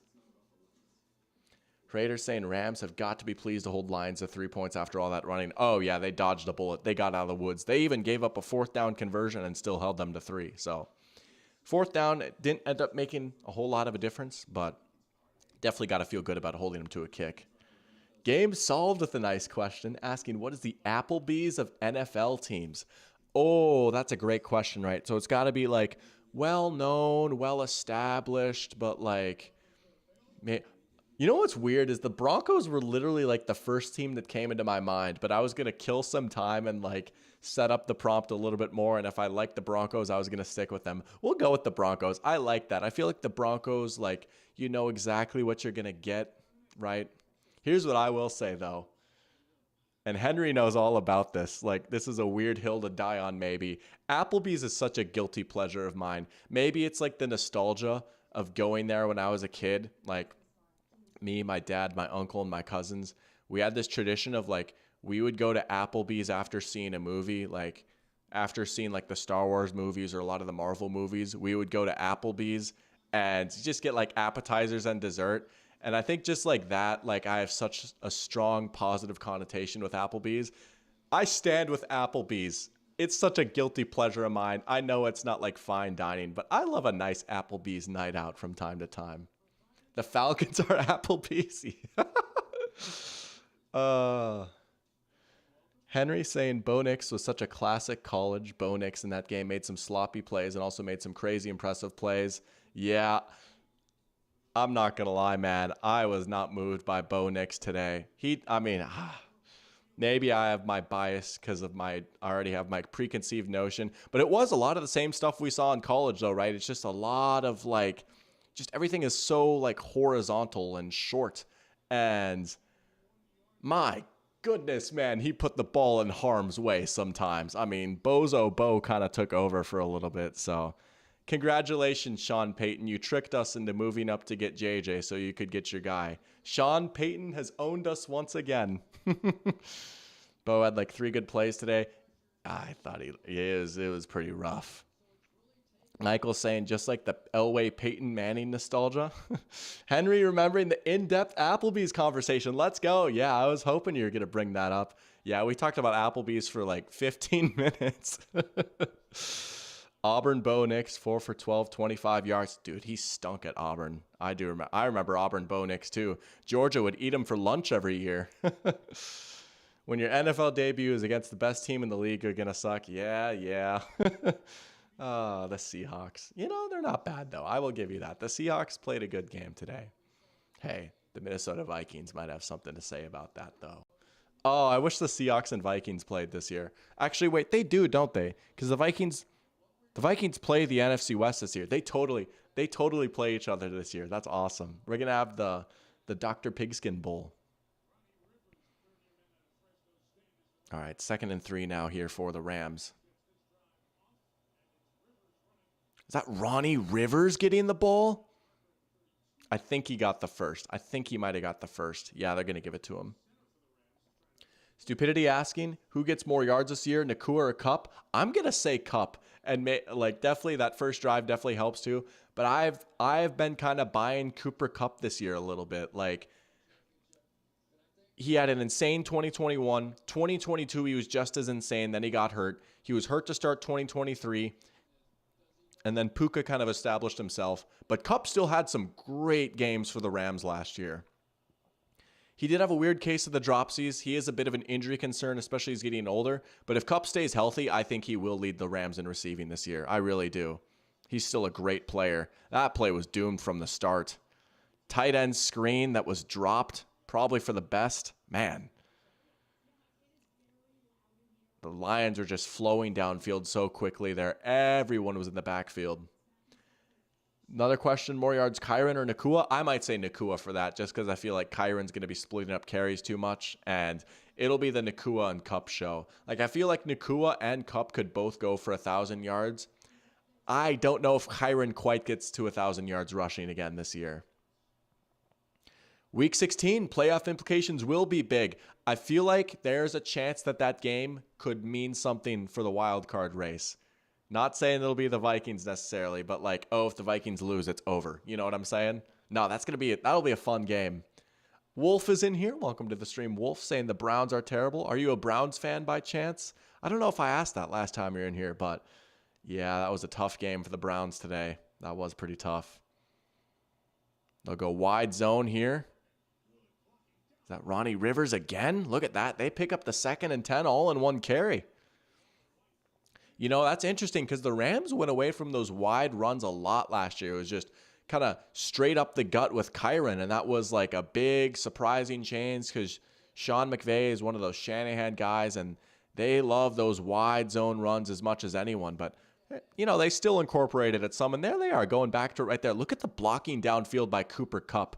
If you watch the NFL's meta, right, Cooper Kupp is essentially a second tight end out there for the Rams. He is such a good blocker. They play him in such tight alignments that he's usually where a tight end would kind of be. And he's such a mismatch because you can't get some size on him. Oh, the Rams are going to take a timeout. Sean McVay, you said you weren't going to do this, bro. You said you weren't going to do this year. Oh, that's crazy. He literally said, there's a press conference question about this because they hired John Stryker, the game management coordinator from the Titans, who, believe it or not, were one of the more nerdy teams when it comes to this game management stuff, even though they had Mike Vrabel as their head coach, right? But you think about the game they won against the Dolphins last year where they went for 2 down 8 and that worked out, and that's a big analytics thing, or all the time wasting against the Patriots in the wild card game. Mike Vrabel, despite being more your football guy, was really into that kind of stuff. And the Rams poached his game management coordinator after Vrabel got fired. But McVay is back to burning his timeouts early still. He just can't help himself. I'll get to chat in a second here after this 1st and 10. A lot of pistol from the Rams early on in this game. There's Puka. Hard hit, but decent gain right there. Now into Lions territory. Wolf is saying yes. Oh, I'm so sorry, man. That's such a tough spot to be in right now. Man. Hey, it's a long season, right? Kind of a worst case scenario week 1. But, oh, that's tough. I'm sorry, man. Saying all we need is a game manager, TBH. Yeah, your quarterback is just not it, Hey, Henry and I were talking about it this morning on the pregame show, right? Can he look competent? He did not. he truly might be like one of the 3 worst quarterbacks in the league. It's honestly crazy how bad he is. And it's just, he's shown no signs of improvement. He's slow. He can't see the field well. He misses throws. Like, goodness gracious. Yeah. And I bet it hurts to see that quarterback in Tampa doing what he did today too. So, but Browns just need a QB who isn't on the sex offender list. Kind of crazy, right? They said, we want an adult in the room. Let's go get Deshaun Watson. I mean, my gosh, crazy. Jack saying they weren't running the NFL's meta. That's a cult classic right there. Stupidity with a good question, asking what weaknesses do I think each of these defenses have? Well, let's tackle that question here.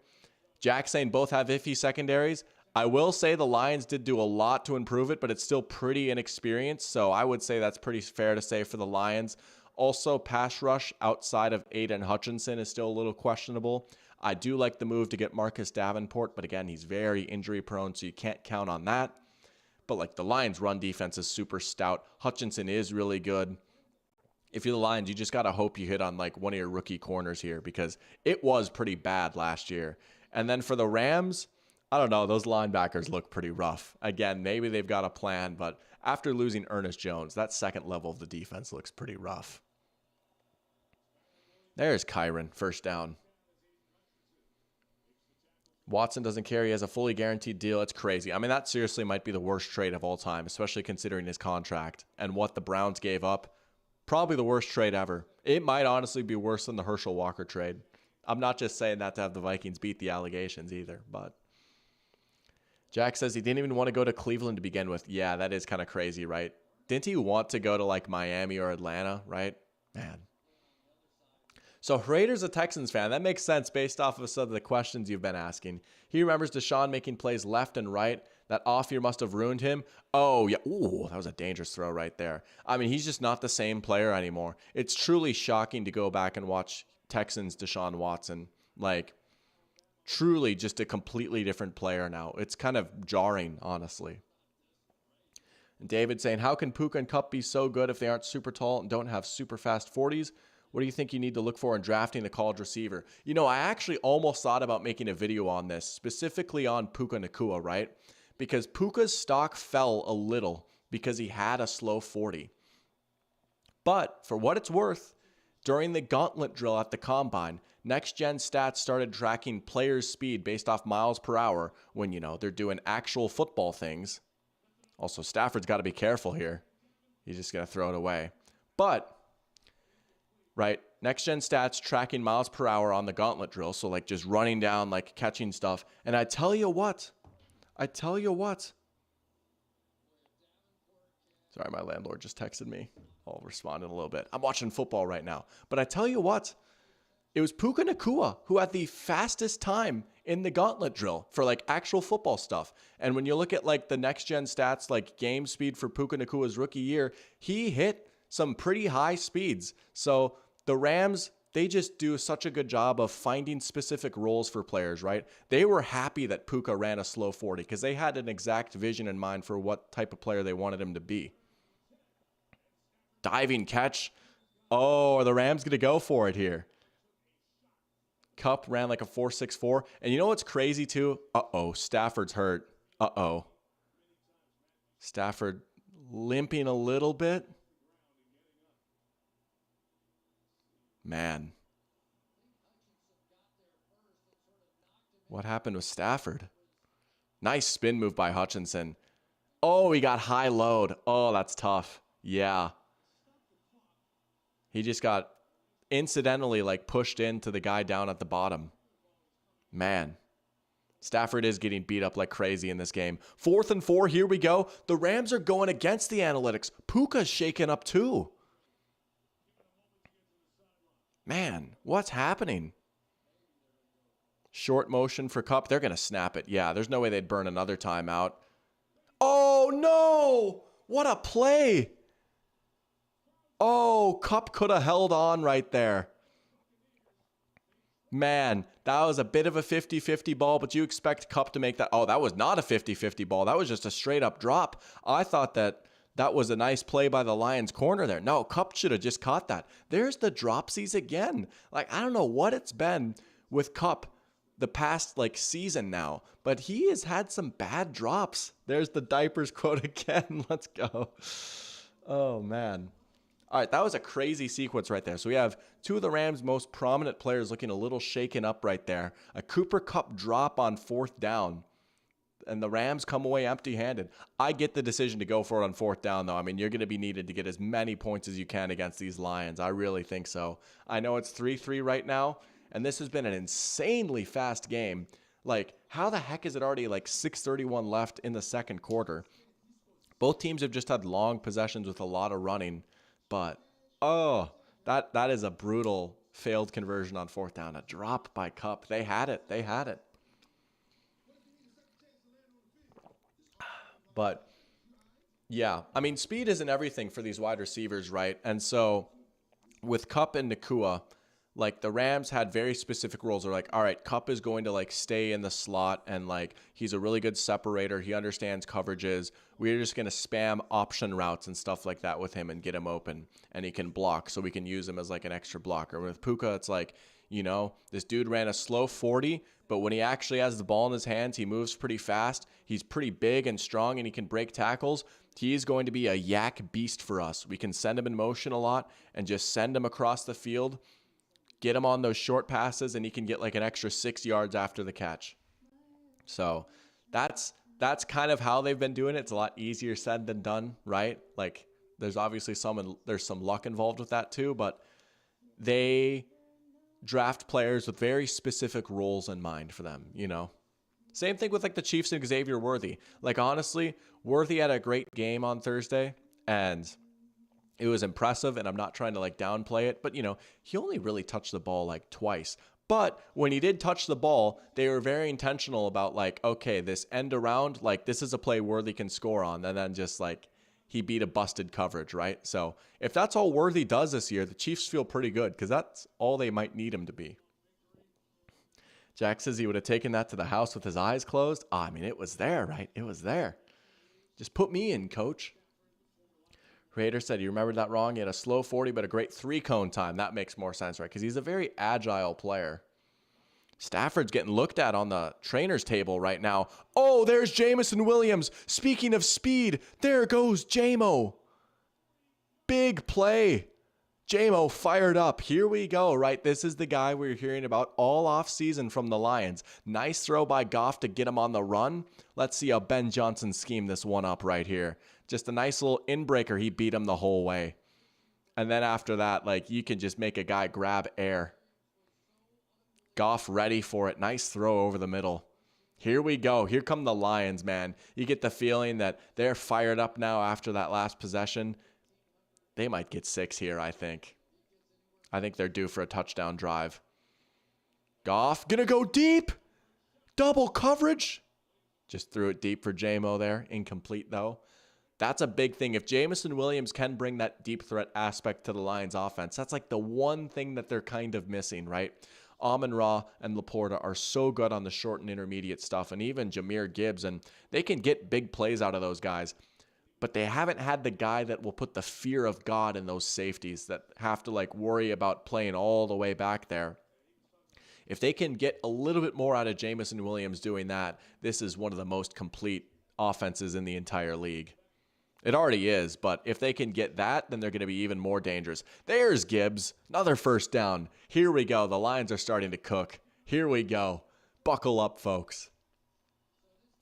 Game Solve saying the only way I know for wide receivers great is if they recklessly drive Addison and Rashee Rice. Yeah, and then there's Henry Ruggs. Jack saying John Ross clears. Crater saying AR going deep today, had 3 bombs. Texans with some flat-footed safeties and quarter coverage. That first deep ball to Alec Pierce was so sick. What an unbelievable throw. The fact that he could throw that football that far, man, he could have had a few more. He had A.D. Mitchell on some of those plays, and he just missed them. They're going to go to Jamo again. There you go. There's the end around. Similar play to what we saw in the NFC Championship game. Another big play for Jamo. Yeah, he's heating up. Oh, no, now he's hurt. Oh, that's a dude that has not been able to catch a break to start his career so far. And now he's hurt. Oh, he's looked electric so far, too. Man.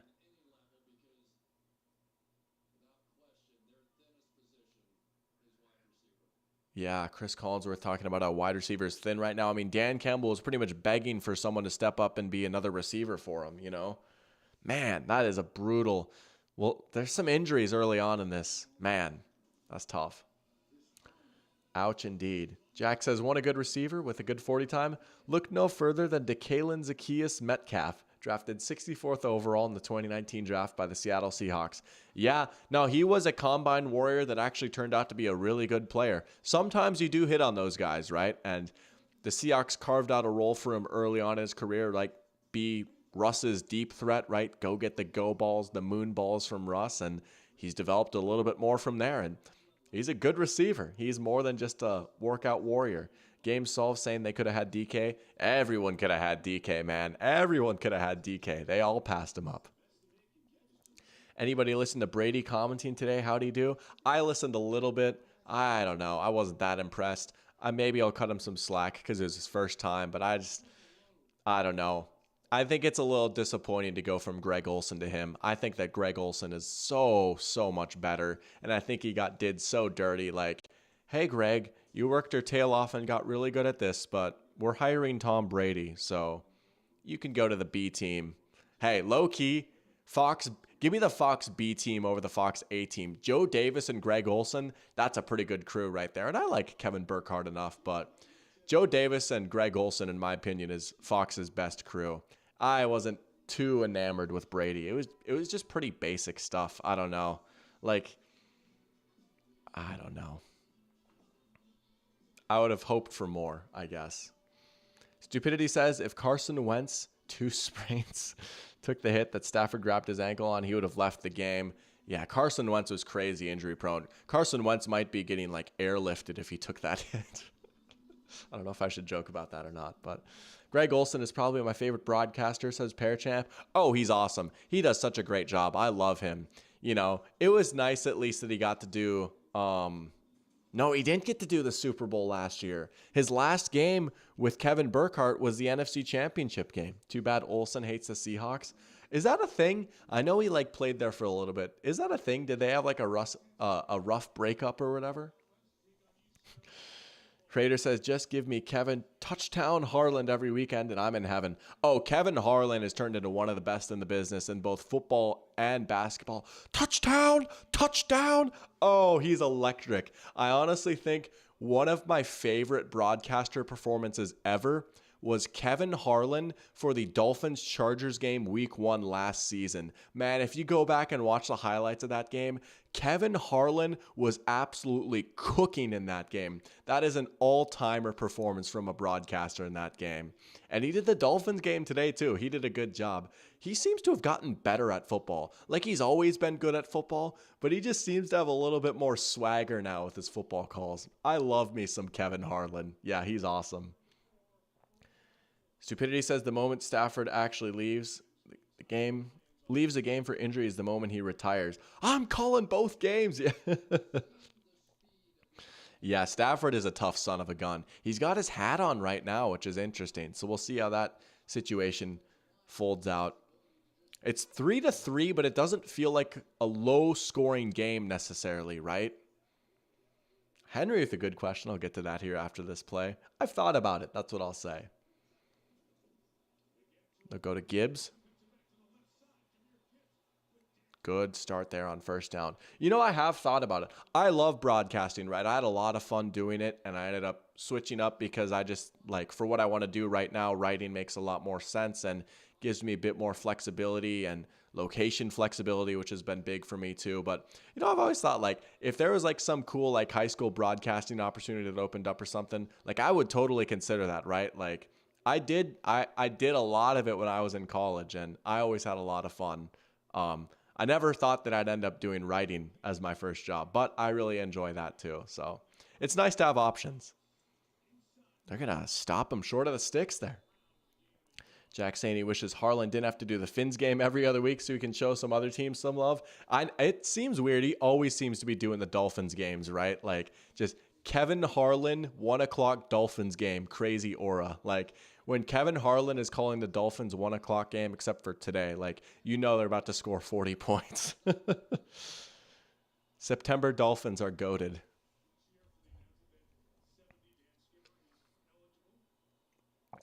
Stafford's got his hat on backwards. Colin Cowherd is fuming.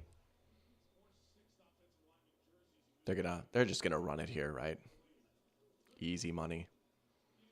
Gibbs bounces it outside. He might not have it. Oh, he got it. He got it. He got North real quick right there. That is a good first down. I thought that he was going to be caught behind the line, but man, he was able to accelerate really quickly there. That's a good run. Just been a lot of long drives so far. Man, we're getting close to like the 2-minute warning here. Look at that. That is a good carry by Gibbs.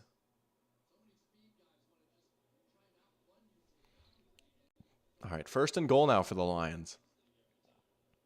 Go to Laporta here, maybe. No, it's Brock Wright. Short.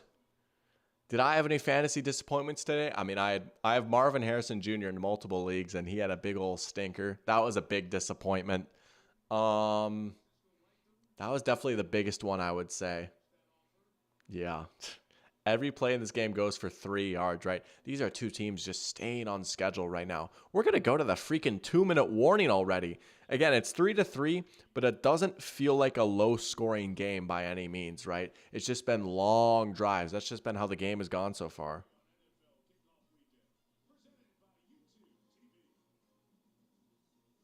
Sorry, I'm texting my landlord.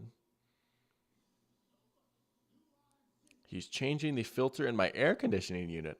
What a nice guy. Look at that. I suppose it's been like half a year since I've been here. I don't know how often they need to change that stuff, but he's doing that tomorrow. He's not going to like pop in on my stream and be like, yo, I'm the doctor's landlord. I honestly low-key got scared when I saw he texted me at first because I thought he was going to be like, hey, your neighbors say you need to be quiet and keep it down. Because I don't know how much of this they can hear. I will say I got a little bit quieter during my pregame stream this morning. It wasn't early in the morning. It was like 11 o'clock at this point. But I was previewing the Colts-Texans game. I raised my voice a little louder than I had. And then I heard just like a little bit of movement with like some of the walls next to me. I was like, oh, are my neighbors mad? Do they want me to shut up? So I was like a little bit quieter after that. I was like, I'm taking the Colts. like, be quiet. Also, don't you know CJ Stroud is going to eat that secondary alive? Like, you're overhyping Anthony Richardson. Oh. How many drives have there been in this game? 1, 2, 3, 4, 5, 6. Yeah, 2 3-and-outs, field goal, turnover on downs after a 12-play drive, and then this drive. That's been it. That's crazy. Man. It's 9:24 and this game's almost halfway over. I might get to bed at a decent time today. We'll take it.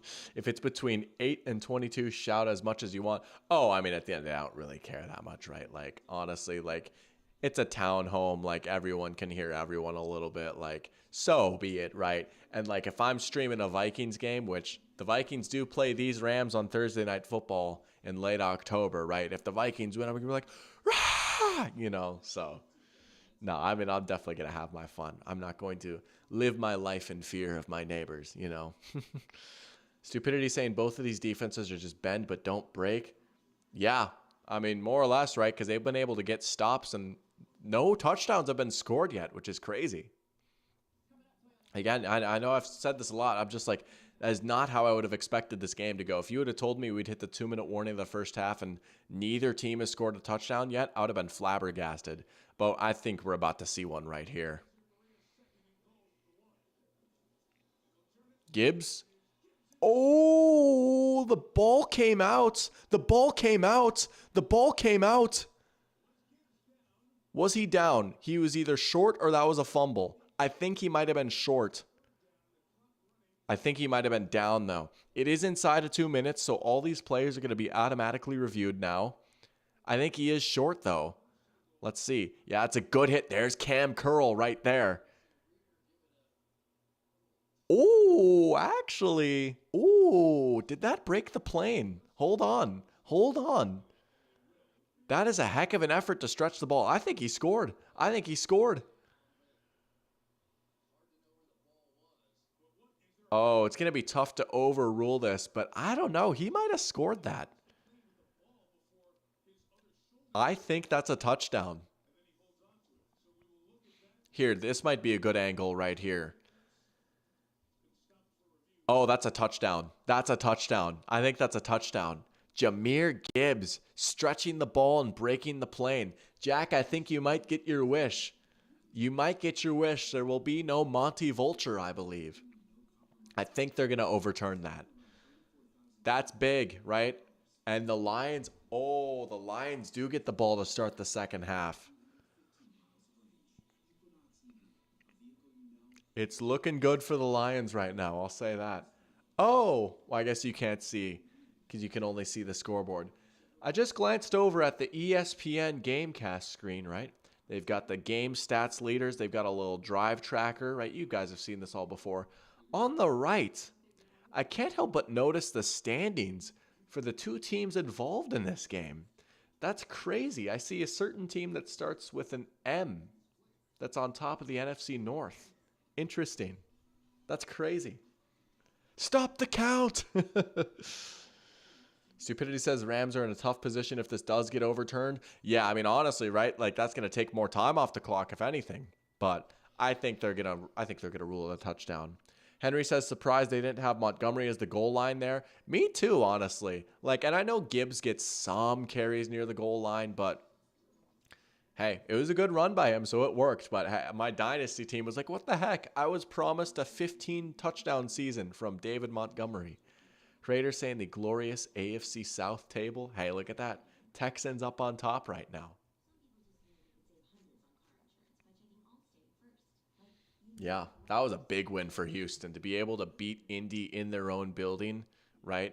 Start out 1-0 in the division against one of your biggest competitors and do it the way they did it when like Stroud was maybe a little bit off and your offensive line did get pushed around a little bit. That was a statement win from the Texans, I got to say. You got to be feeling good about your Texans right now. The Steelers are all alone at the top of the AFC North, aren't they? Wow. Mike Tomlin always finds a way, doesn't he? He always finds a way. Oh, look at that. In Lucas Oil. Yeah, no, I thought like if the Colts were going to steal one, that was going to be the one for them to do it. And with the Nico Autry out too, and the Texans a little bit short-handed defensively. It is a touchdown. There you go.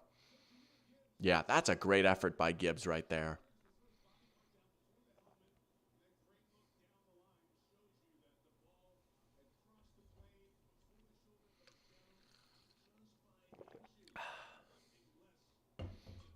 All right, hey, here's the new kicker for the Lions. We were talking about him on Friday. Kick is up and good. Good start for him, Jake Bates. Parachamp says Jets might be the only team without a win in the AFC East. Hey, we'll talk about this tomorrow night. I think they've got a shot. I think they have a shot. I think we might be in for a good game tomorrow night. I'm so excited to see that game. I mean, how the heck is Aaron Rodgers going to do, right? Like, just such a big mystery. Oh, they're talking about the Puka injury right now. He got injured on that sliding catch. Are the Rams down a lineman now too, or is this just... Yeah, is that Joe Noteboom? Is that his first name? Man, and this is a Rams offensive line that's already dealt with some injuries. They've had to move guys around a little bit. Uh-oh. This might mean trouble for the Rams here if Noteboom is out too, because they're already pretty thin on the offensive line after some of the injuries they've had this offseason. This Lions pass rush, especially now that the Lions are leading, they might be able to pin their ears back. It could be Hutchinson time here to close out the half. Henry says he thinks Rodgers might have a really rough game. I could see it, right? There's a wide range of outcomes. He could have a stinker, or he could go out there and have like 302 touchdowns. You know? And granted, it was like 4 plays, but like, you know, this like... He was all right. It's so stupid to say, oh, he was all right in his Jets debut. But he was coming off a rough year for him the year before. But he still, like, in that 2022 season, he still showed enough where it's like, dude, he could still just make some impossible throws. But you add in the Achilles injury, too, and just all the weird adventures he's gotten into. Like he's spending the offseason in Egypt doing Lord knows what, you know, like you don't know what you're going to get. You absolutely have no idea. They're going to run the ball to start. Honestly, I don't hate that, right? Don't have pressure in Stafford's face on first down. Get a few yards here. You still have 2 timeouts at least. So, but man, if you're the Rams, you kind of got to get points on this drive. If you go into halftime down 7 or worse with the Lions set to get the ball to start the second half, that's kind of bad news if you're LA. You kind of need to get some points here. Let's see how this new look offensive line is. I'm loving these questions from David. I'll get to that one here in a sec. Maybe that'll be a good halftime question. Oh, that's a jump. Surely that's a free play, right? All right, so that'll get him to 2nd and 1. I'll just talk about it now. So David's saying, if you say option routes are important to Kupp, then perhaps option routes will grow in popularity. Can all eligible receivers on a given play run option routes, or would the QB's head explode? I feel like the QB's head might explode, but we have seen them grow a lot. I mean, think about CeeDee Lamb, right? All the option routes he runs with Dak, right? Think about Travis Kelce. Pretty much every route for him is not even an option route. It's just, Travis, do whatever the heck you want. Like, if you go watch JT O'Sullivan's video on Patrick Mahomes and the Chiefs passing game from Thursday, like, he did a really good job breaking this down. Like, it's kind of unprecedented how much freedom they give Travis Kelce to run his routes, but they are taking off a little bit, I will say. But that would be, could you imagine an entire like route, like every single eligible receiver running an option route on a given play? Stupidity says option routes are usually limited because the QB has to wait for the release to throw and you can't get any anticipation on a throw. There you go. You probably explained that better than I could. Under a minute now for the Rams here.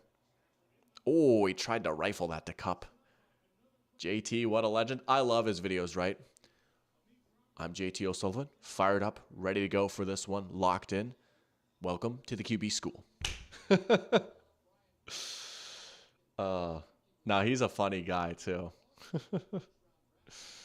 He triggers some fan bases with some of his takes. Like, I know Bears fans don't necessarily love him, but he's super insightful. Like, I've seriously learned so much about football just from watching his videos.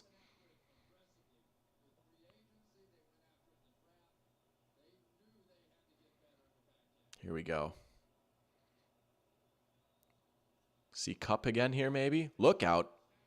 Yeah, there's some pressure. There's that Lions pressure. Now you're in a weird spot if you're the Rams. Oh, there's a flag. Because do you want to call timeout? Well, we'll see about the flag. The flag might stop the clock. Are they going to get Hutchinson for a late hit? He's shaking his head. The Bears videos last season were hilarious. Oh, it is roughing the passer. Oh, that's a mammoth penalty on Hutch. That is a mammoth penalty because that stops the clock and gives the Rams 15 yards. Lions are trying to kill Stafford. Flashback to January of 2010 in the Superdome. No, there's no way. Not actually. I'm not saying that's what they're doing. That would be crazy. Man. That is a big penalty, though.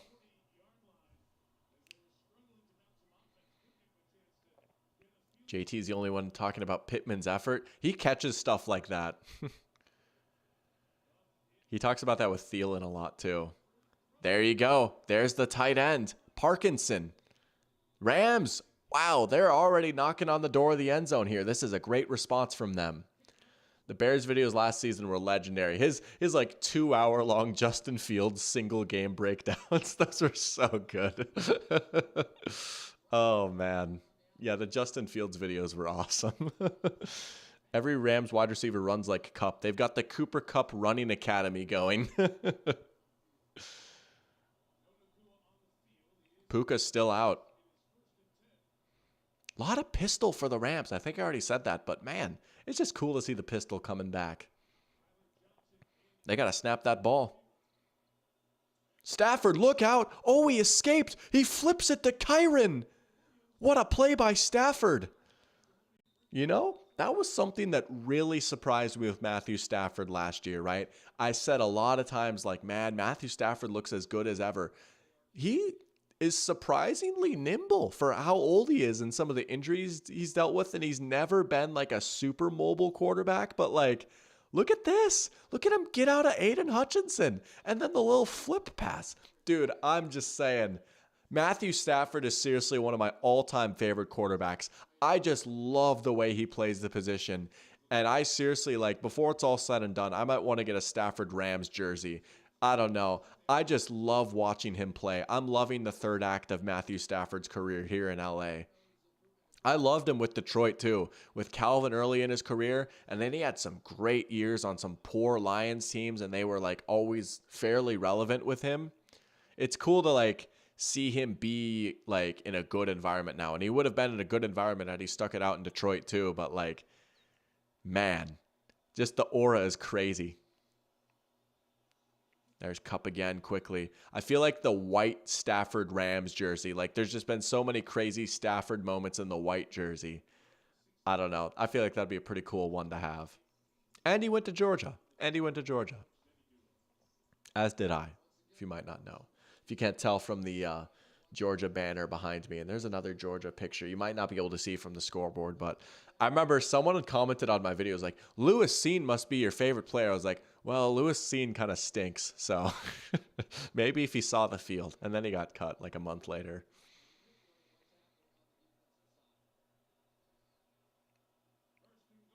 Gonna snap that ball. There you go. Stafford, look out. Just put it high, yeah. More or less a throwaway right there. That was an epic flip.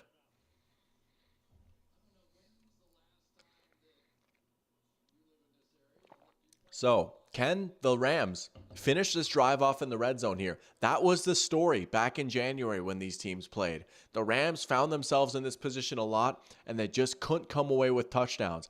I wonder if they'd treat this as 4-down territory right here to end the half. You probably have to, right? You probably have to.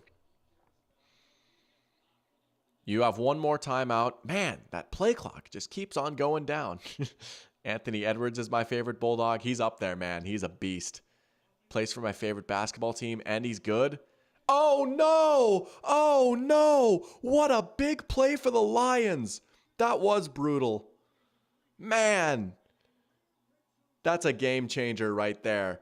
Oh, man, he just threw it right to him. Goodness. The Lions get out of the woods. Man, oh, man, oh, man. That is a big-time play right there. Who got that interception? Was it Kirby Joseph? Stupidity saying rip Rams. Yeah, it's going to be tough for them in the second half now. It was Kirby Joseph. He was sitting on it the whole time. I don't know if Stafford didn't see him or something. Man, that would have been an impossible throw right there. Brian Branch was right there too. Yeah. Stafford can't believe it. Man, that is a brutal pick right there.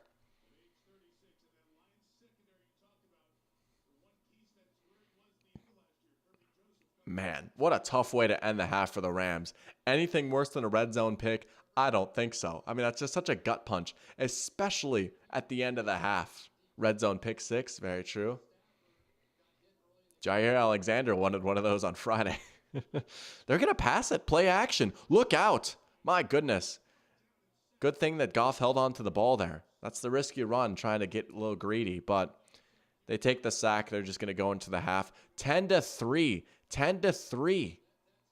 Man, and again, the Rams leaving points on the table in the red zone. Parachamp saying it's still a one-score game, but it feels so tough to drive down the field, and it is so time-consuming. It really is, man. It really is. You just get the feeling that the Rams are going to get only so many possessions in this game, right? With how much the Lions run the ball. That is brutal. But, as Henry says, it's still a one-score game. Whole half to go, right? Get into the locker room. Maybe the pace of play will change a little bit in the second half. I feel like the Lions aren't eager to do that, though. The Lions are going to be perfectly content to run the ball. They might come out and run it a lot on this opening drive. Rams defense has got to be ready, right?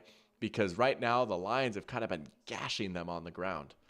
They've got they've got 15 carries for 66 yards as a team, but it just seems like every single carry is just the amount of yards that they need to pick up the first down or put them on schedule. But you get the feeling the Rams might try and, I say open things up as if Stafford doesn't have 26 passes in the first half, but they might need to start testing this new line secondary a little bit down the field more. And they're going to have to sort out their protection a little bit because their offensive line is beat up and Stafford's been getting hit. But, you know, they've got some things to figure out in the halftime locker room. But it's Sean McVay. It's Sean McVay, so he might have something cooked up for us.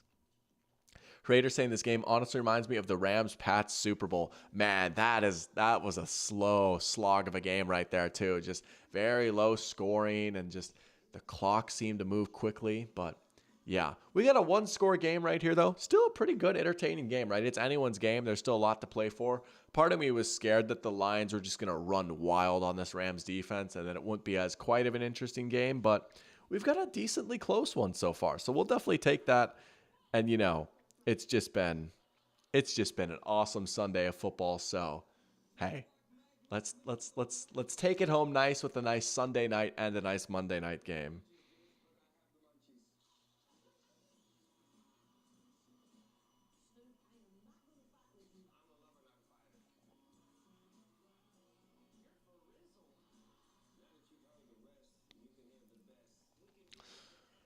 All right, halftime. You know, I kind of like the whole halftime immaculate grid idea, and I know we played today's grid. Let's find an older one. Let's get a little quick round of immaculate grid in at halftime. I can't believe I sold that grid. Did I play yesterday's? I didn't. Oh, and the Vikings are on there. All right, it's time to get diabolical. I'm going to switch my screen here real quick. Hopefully the audio won't duplicate, but I'll keep my eyes out for that. I think we're good. All right. We'll do a little halftime immaculate grid because why not, right? Just a little fun something to do during halftime.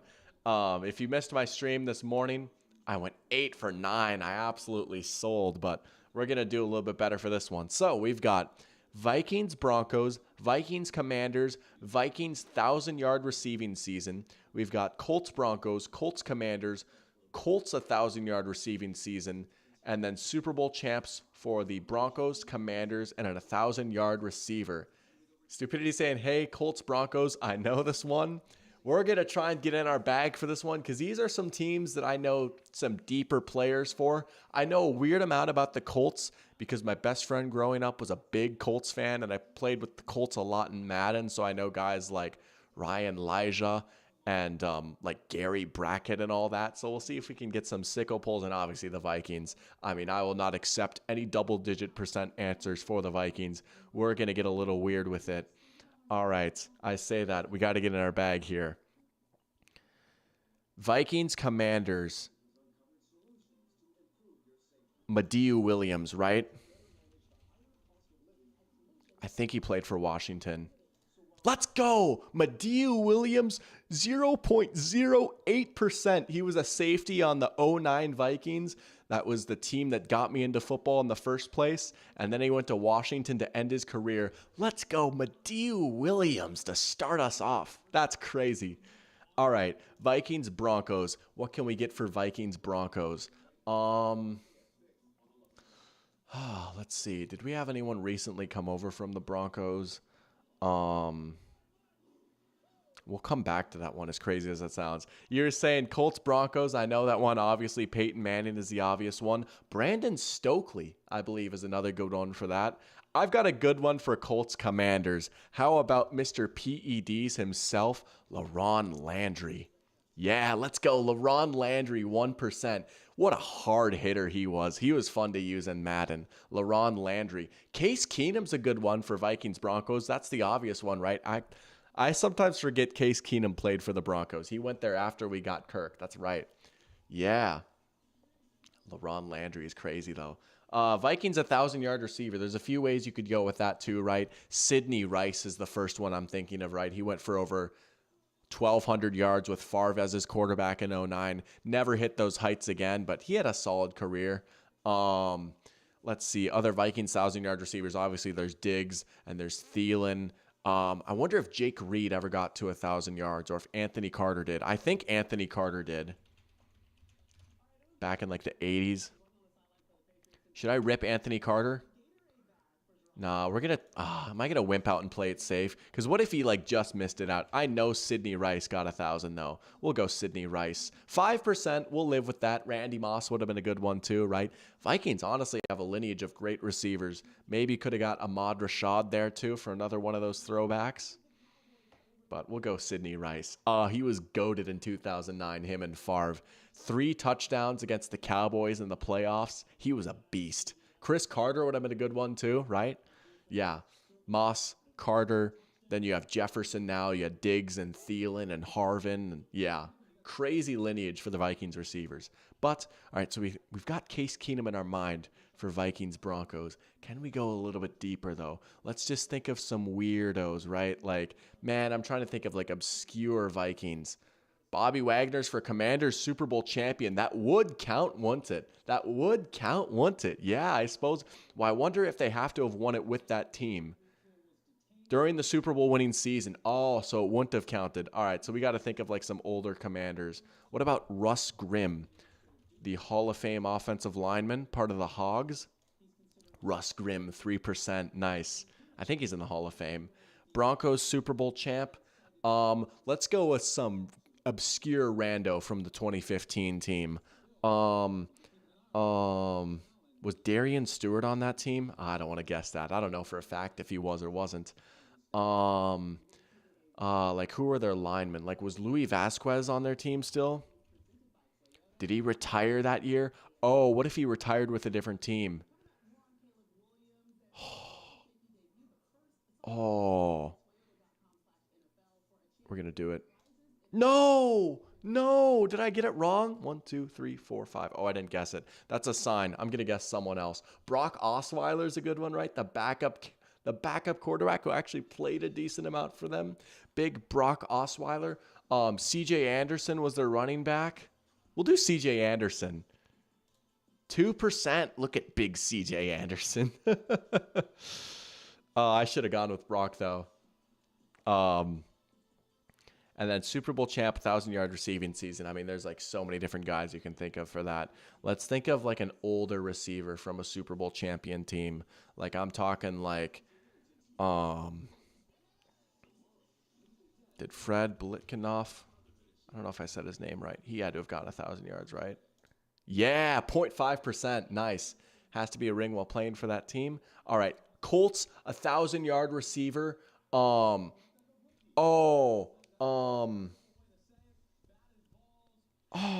There was one guy.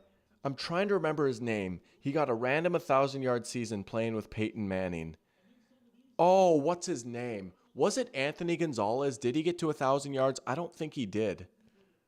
I don't think it was Anthony Gonzalez. It was someone else, though. It wasn't Reggie Wayne or Marvin Harrison Jr. It was another guy. And it wasn't Pierre Garçon or Austin Collie. Oh, what if Dallas... Oh, you could go for Dallas Clark, right? He definitely went for 1,000 with Peyton. That might have been who I was thinking of. Yeah, we'll get Dallas Clark for 6%. All right. Colts, Broncos. Come on. Not Peyton. We can do better than Peyton.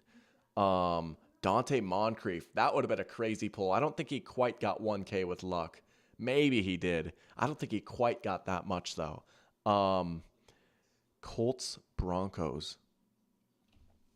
Need a swig of water for this.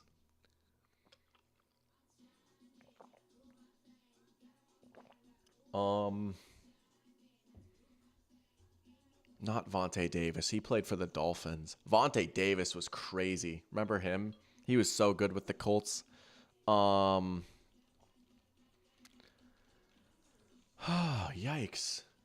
Luck. Could you imagine if he came out of retirement?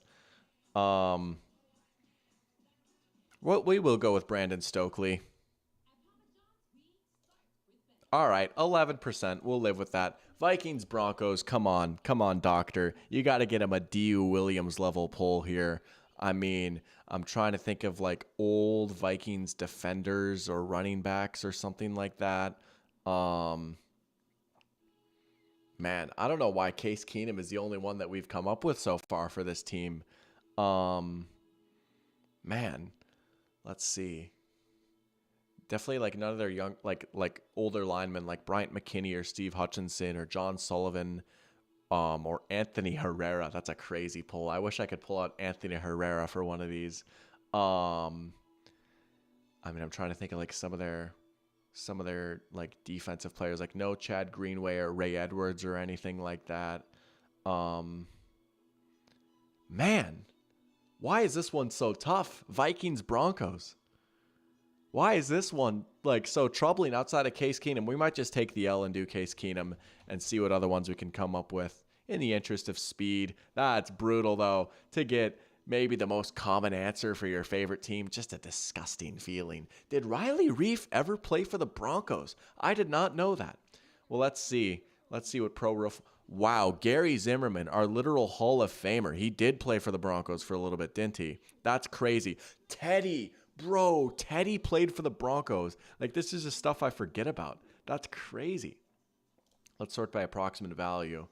I'm not going to lie, I don't know who some of these guys are. Todd Davis played for the Vikings? That Todd Davis? I legit had no idea he ever played for the Vikings. That's crazy. He played a tiny bit. Interesting. I just completely forgot about that. Wow. Yeah, Riley Reef started with the Lions, and then he went to the Vikings. I don't know what other teams he played for. He might have played for the Commanders a little bit. Oh, wow. Dalton Reisner. Yeah. Britton Colquitt, the punter. Gus Frerotte. I had no idea he played for the Broncos. Latavius Murray. Oh, I could have gotten something. Oh, well. But not like a lot of like older guys. Is that Mitch Berger I see? Oh my gosh. That's Mitch Berger. That's crazy. Anyways. All right. That was fun. It's back to football. Here we go. Halftime is about over. We are about to get back to this game.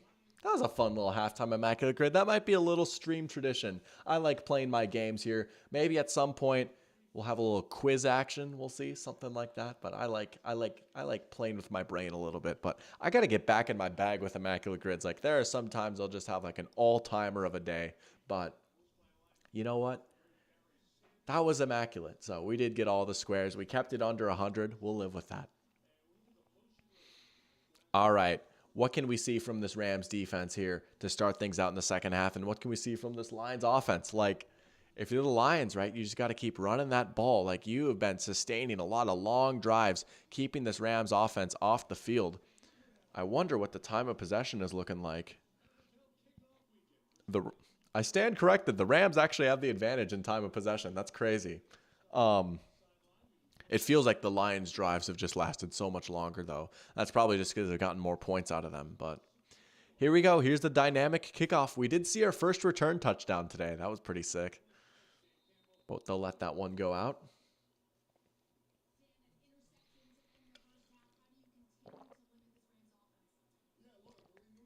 Here's the Dan Campbell interview, right? They're starting to do that now. A little interview right before they take it out. Holy motion rates. Hey, I mean, these are two offenses that love to move their guys around, right? This is the future of football. This is some forward thinking. This is the NFL's meta right here. Dan Campbell not happy about the penalties. All right, here we go. Yep, start a run with Monty. Look at him lower the truck stick right there. Couple of yards, but man, just every time you tackle him, it's such a burden. It's such a pain to get him on the ground.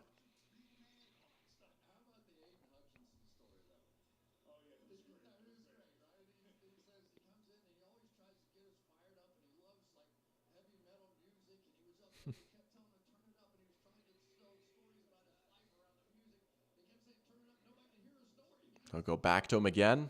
Oh, yeah. Hey, they're going to get him to third down, though. All right, now you got to probably open it up right here. Trust Goff to go get you a first down. I feel like this is Amon-Ra's territory. It's always been right. Get him on a little slant, or hey, maybe one of those option routes we were talking about in the first half. But you got to go matchup hunt right here. Maybe you can scheme up a look for Gibbs after the catch or get Laporta a little bit because, you know, he hasn't seen the ball a whole lot so far. I think he's got like maybe just that one catch. He does. One catch for 14 yards. There he is in motion. They'll have Monty come in to help for pass protection. He's a great blocker.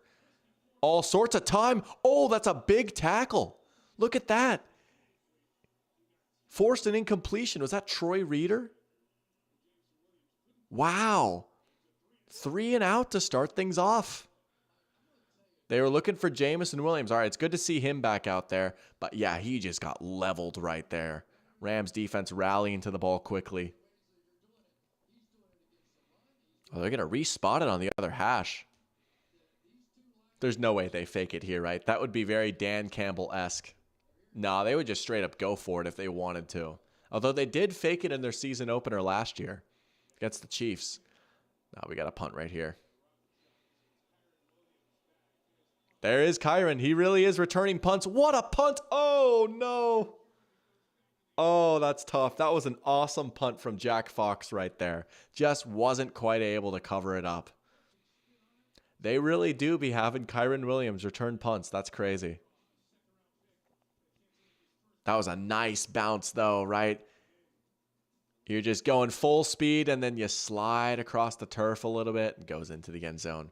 So here we go. Rams will take over at the 20, right? Touchdown ties the game up. That's exactly what they needed right there. A quick 3 and out to give themselves the ball back.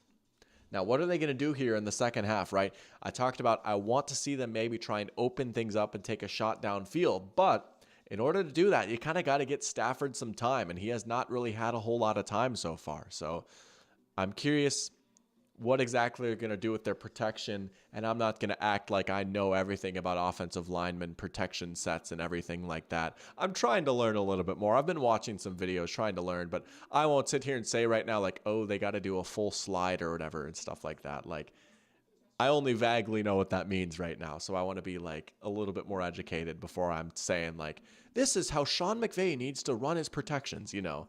And even then, Sean McVay will know more than me. But you get the feeling that they're going to have to figure out something to get Stafford some more time, because eventually, I don't know, I would want to, if I were the Rams, I would want to test these young, inexperienced corners with Cooper Kupp maybe, and we'll see about Puka Nakua's health here in the second half. But you've got these great receivers and this great quarterback, right?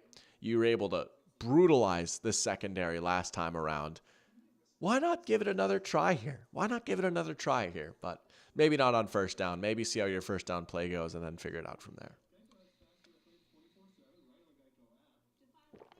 I wonder how Puka is doing, though. I feel like I haven't heard any updates from him or anything. Well, not from him, about him, I should say. Puka Nakua is not going to be like, hey, doctor, I'm okay. Don't worry. I'm going to check Twitter. Puka Nakua. I spelled his name wrong. Oh, Adam Schefter just tweeted out literally a minute ago. Breaking news from Adam Schefter. Rams wide receiver Puka Nakua will not return tonight due to a knee injury. Oh, that's tough. That's tough. Well, we'll see the severity of it. But no Puka for the rest of the game for the Rams. That's a big deal. That is a big deal right there. It really is going to be the Cup show now, for better or worse.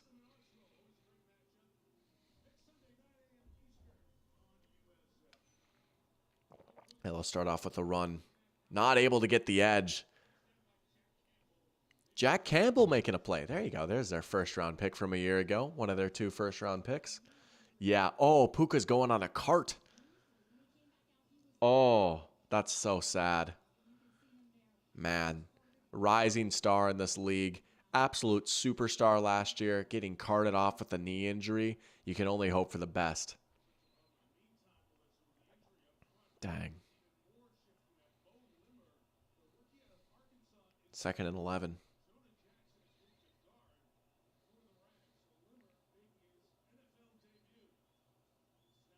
There's Hutch again. Man. Tyler Johnson for a gain of like not even 1. Ugh. It just feels a little tight right now for this Rams offense. Yeah, look at that jump by Hutch. My goodness. He goes back to that spin move again. That spin move is pretty nice. That is a nice spin move. I think we're about to see a A tough Stafford moment right here, maybe.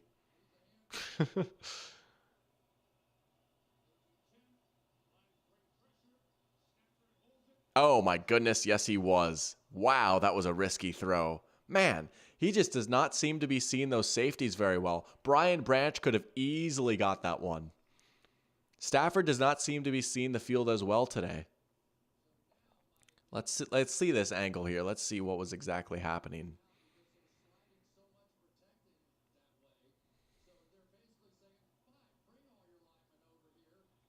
Oh, yeah. That was just a good read by Branch. He tried to hit him on that inbreaker. Just a nice little in route past the sticks to get the first down, but Branch saw it coming the whole way. The Rams do love to run those kind of routes with Kupp and Puka. All right, quick break, and then we'll be back, but back-to-back 3-and-outs to start again. I mean, it's been a similar start to the first half here. Man, I'm not going to lie. I was hoping for some offensive fireworks. I'm glad it's at least a close game right now, though. Stafford has been putting the ball in harm's way some, though. I don't know. He looks a little more like 2022 Stafford than 2023 Stafford right now. He was my MVP dark horse. We'll see how that ages.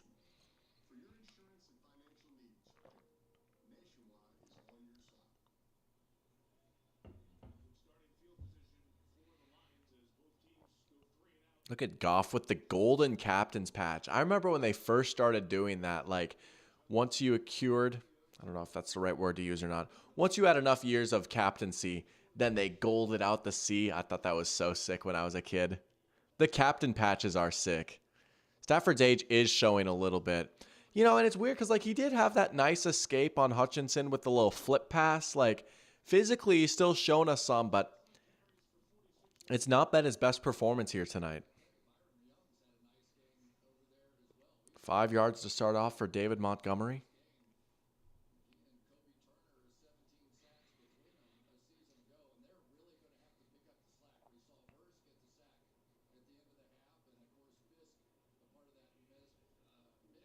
Are they going to come up and press the receivers here? Interesting. Play action for Goff. Oh, nice catch by Montgomery. No, he was down. Bro, his pants almost got pulled down as his shirt. Huh. Goff was able to move around there a little bit, though. Man, both these teams have just not really been throwing it that far downfield, except for that one deep shot to Williams. But Goff able to get off his spot a little bit, right? That's been one of the big concerns with him. Very Kirkian almost, right? Just like he's very good until he has to move his feet, you know? But that was good. You avoid the sack, you get like a yard.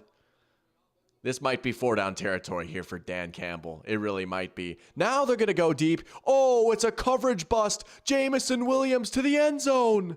Touchdown. Oh, baby. There's the Jameson Williams we were waiting for. We'll see about the flag, but my goodness, he just took the top off right there. Trey White might have just got cooked. Speaking of showing their age. Stupidity asking if that's OPI. Oh, it's illegal contact on the defense. Yeah. Trey White might have just got destroyed here. Let's see. Oh, look at that stutter step. That was disgusting. Oh my goodness. That was not a busted coverage. Jameson just destroyed him. Oh my goodness. That was gross. That's that straight line speed being used as a weapon right there, right? The way he's able to just stop and start so suddenly. Man, he's fired up. I get it. This might be a big season for him. If they can add that element to their offense, right? If they can consistently get a deep shot or two every game, something that just can make the defense think about it a little bit, right? Goff just knew he had him right there. Just a disgusting move by Jameson Williams. Long touchdown, and here we go. The Rams might be in trouble now. Jared Goff just might be good enough for Detroit. Oh, look at those sick lions in the graphic. That's sick. He got beat so bad I thought the flag was offensive. Yeah, I mean, I was like, I thought it was like a busted coverage. That's how bad he got beat. I was like, oh, someone missed an assignment. No, he just got put on skates. My goodness. David with a nice question asking if the future a 4-man defensive front or a 3-man defensive front. I honestly don't know because I feel like the game just grows and changes so much, right? Like, I feel like right now there's a lot of lighter fronts, but then teams are starting to respond to that by running the ball more. So then teams are going to load up the front more. It's just very cyclical. Parachamp asking if any player performance surprised me today. He would say Richardson or Stevenson, the Patriots running back. Yeah, Ramondre was pretty good today. And Mixon had a surprising day too. I'm trying to think, who are some other surprises for me? Let me think. Like, who had some big time games today? I will say, maybe not surprising, but a little bit. It was nice to see Aaron Jones look like Aaron Jones today. There was a small part of me is like, oh, what do the Packers know? Why are they cutting him? Like, because I thought Aaron Jones ran really well for the Packers last year, but he also didn't play a whole lot. He struggled with injuries, and, he's getting a little bit older, so I thought, like, oh, what do they know? Like, is the other shoe going to drop with him maybe? Is he going to, like, get injured a lot? But he played well today. Michael saying Beanie Bishop for him. You know what's crazy? I remember hearing about Beanie Bishop. I'm trying to remember who he plays for. I'm not going to lie. I'm going to have to look this up really quickly. But I do remember, I can't remember who, but someone was talking about Beanie Bishop. Beanie Bishop. Steelers. Oh, a cornerback. Okay, yeah.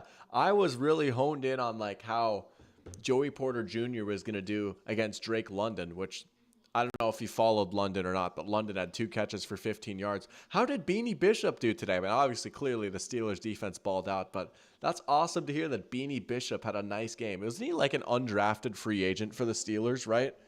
Like, didn't they like just bring him in, or like just bring him in this year, I guess? But I would say I was pleasantly surprised with how good Aaron Jones looked. I thought he looked really good today.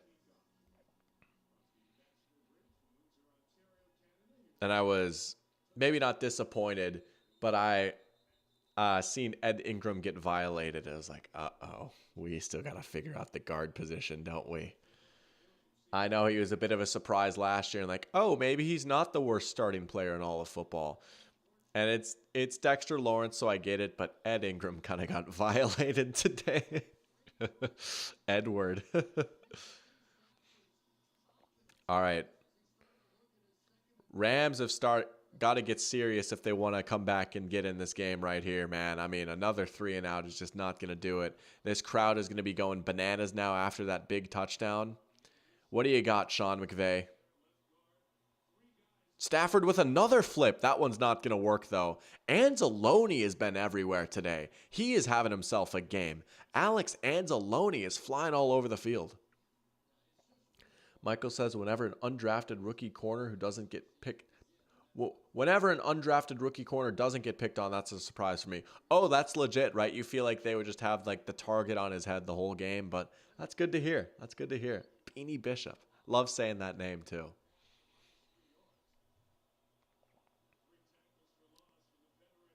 3 TFLs for Anzalone. Yeah, I believe it.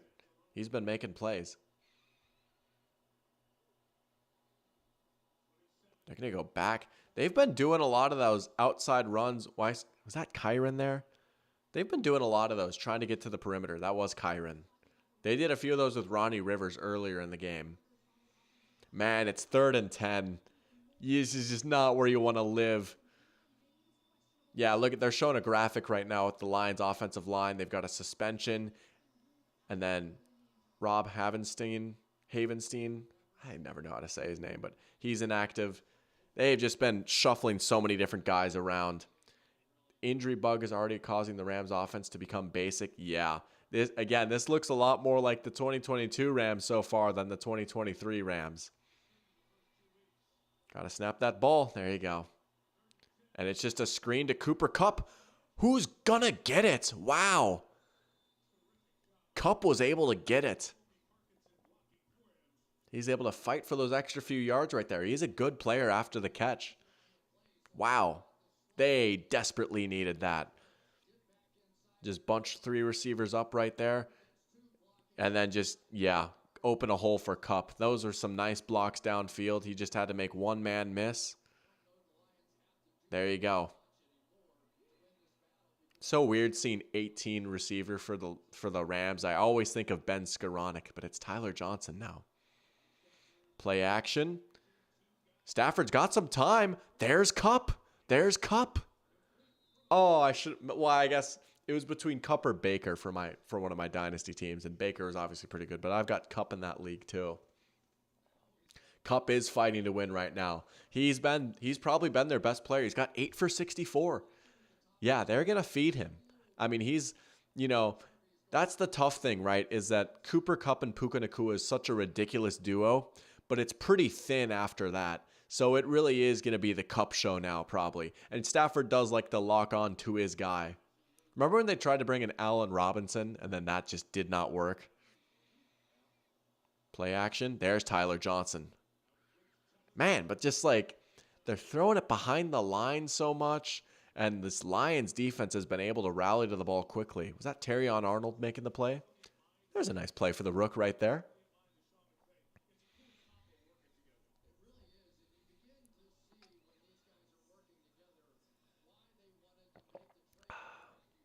Oh, they got Tutu Atwell out on the field now. I will say, Tutu Atwell was a pleasant surprise last year. Sean McVay always wanted to make Tutu Atwell happen, and then he finally did for a little stretch last year. They've got Jordan Whittington out there too. They motion him in tight to block. Good block by Jordan Whittington right there.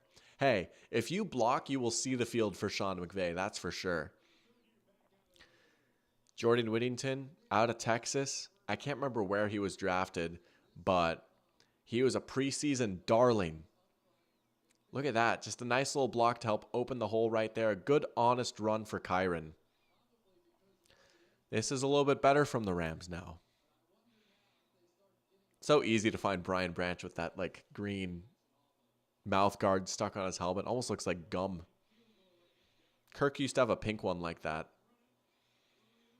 Kyren getting nothing there, though. Running game is not there for the Rams. Absolutely not. And again, this is without DJ Reader for the Lions, who was a big acquisition for them in the offseason. When he and Aleem McNeil are back out on the field together, I mean, that's just going to be absolutely disgusting, I think. That might be the best interior duo in football right there. But this was a really good run defense for the Lions last year, too, and you figure they might even be better when they get to full strength. They're going for it. 4th and 3. They have to, right? I mean, they absolutely have to. And it's loud. Man, you gotta call Kupp's number here, right? He got it. He got it. There's Demarcus Robinson. Big moment for the Rams, going for it, and they got it when they needed it the most. I don't want to say that would have been ball game if they didn't get it, but that might have been ball game if they didn't get it. Easy money right there. Look at that. They're showing the graphic right now. 0 for 3 in the wild card in the red zone last year. 0 for 2 tonight. That has been the difference. Oh, now Terrion Arnold is hurt. Oh, man.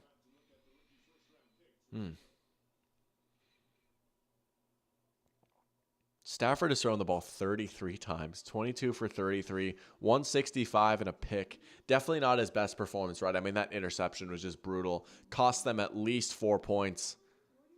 Or at least, math is hard.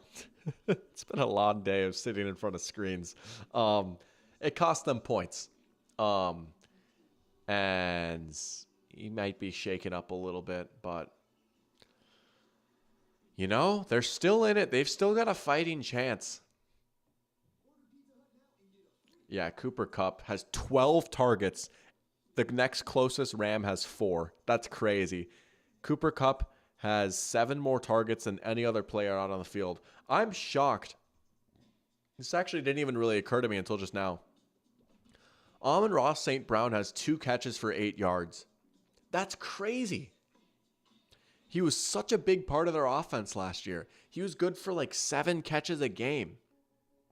But the fact that the Lions are winning, like if you told the Lions, hey, you're going to be winning at this point right now by multiple scores, despite Amon-Ra St. Brown and Sam Laporta, where did he go? Despite St. Brown and Laporta combining for 3 catches and 22 yards. Like, that's crazy. That shows that they might have gotten a little bit deeper on offense with Jameson Williams now incorporated, and they've just been running the ball so much too. So if you're the Lions, you gotta be feeling pretty good about that right now.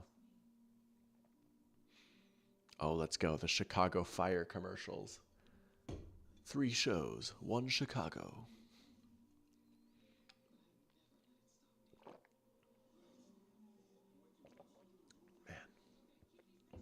I think this might be the first day. I might have to go back and check. Maybe I did this last year. But I think this is the first time I've ever streamed twice. Well, no, I've streamed twice in a day because I did separate streams for the conference championship games last year.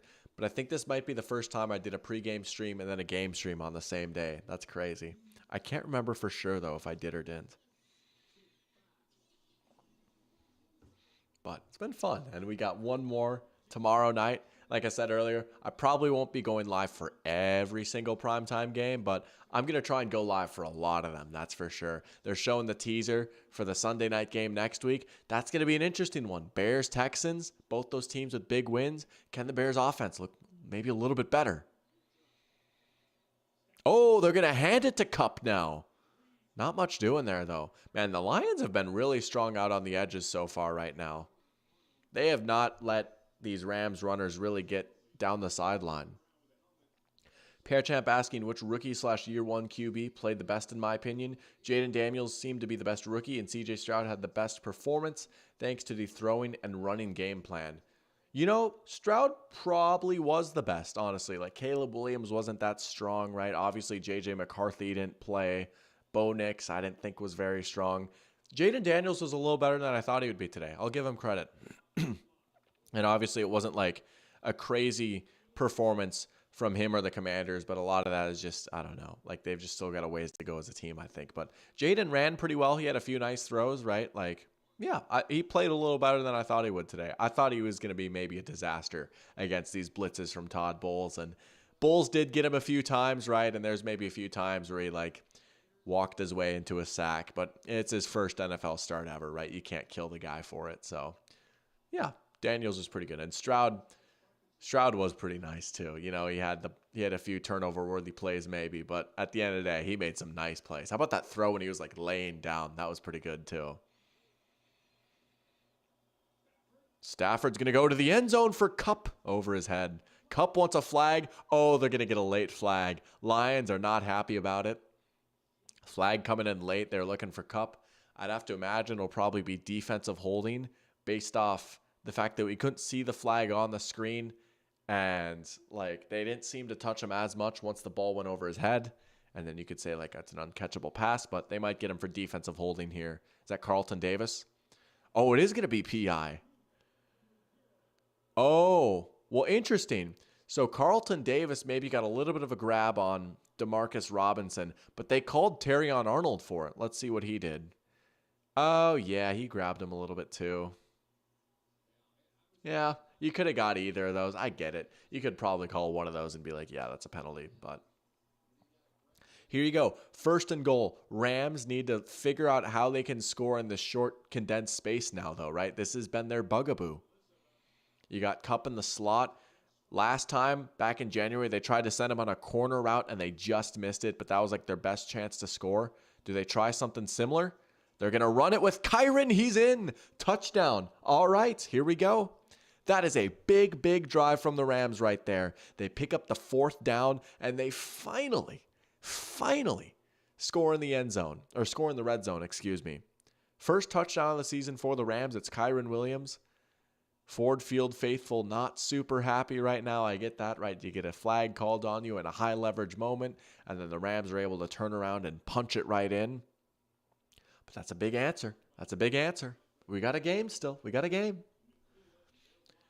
Parachamp says the funniest moment was seeing Levis on his knees watching the game-ending pick. Oh, yeah. Will Levis never fails to amuse. That was pretty funny. I saw the screenshot of that. Yeah. Yeah, he struggled a little bit. I don't know. And he's a project, right? But, he's got to figure his stuff out this season. Otherwise, the Titans next year will be like, let's find a new guy. But we'll see. It's a long season. You definitely don't want to jump the gun on these like week 1 reactions too much. But Stupidity says, what team aside from the Bungles do you think underperformed the most this week? Ooh, that's a good question, right? Obviously, the Bengals are the obvious one, so we won't go with them. The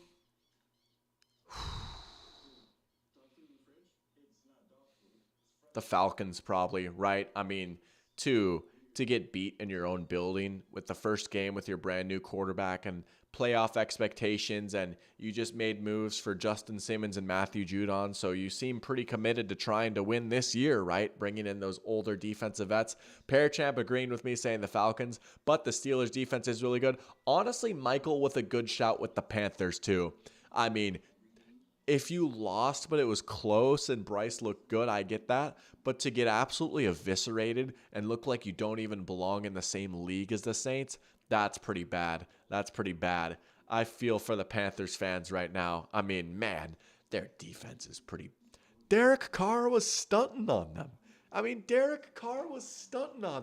The most playmaking averse quarterback in the league maybe was out here running around, rolling out, directing guys like he's Russell Wilson circa 2014, and he's just stunting on them. I mean, that was crazy.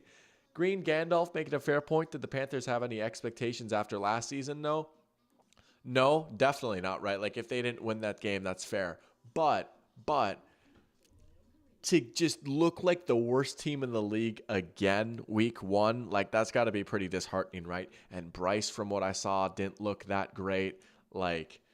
It was pretty disappointing. I can feel if you're a Panthers fan, you're waiting all year for this game, and you're like, hey, maybe we can make it interesting against the Saints. Maybe we can even steal a win, and we can be delusional for a week. But they looked terrible. Their defense was awful. It was horrible. And Bryce was missing guys too. It was pretty bad. I saw some people saying Panthers fans should accept that they're going to go 0-17. I don't know about that because that's just so incredibly hard to do.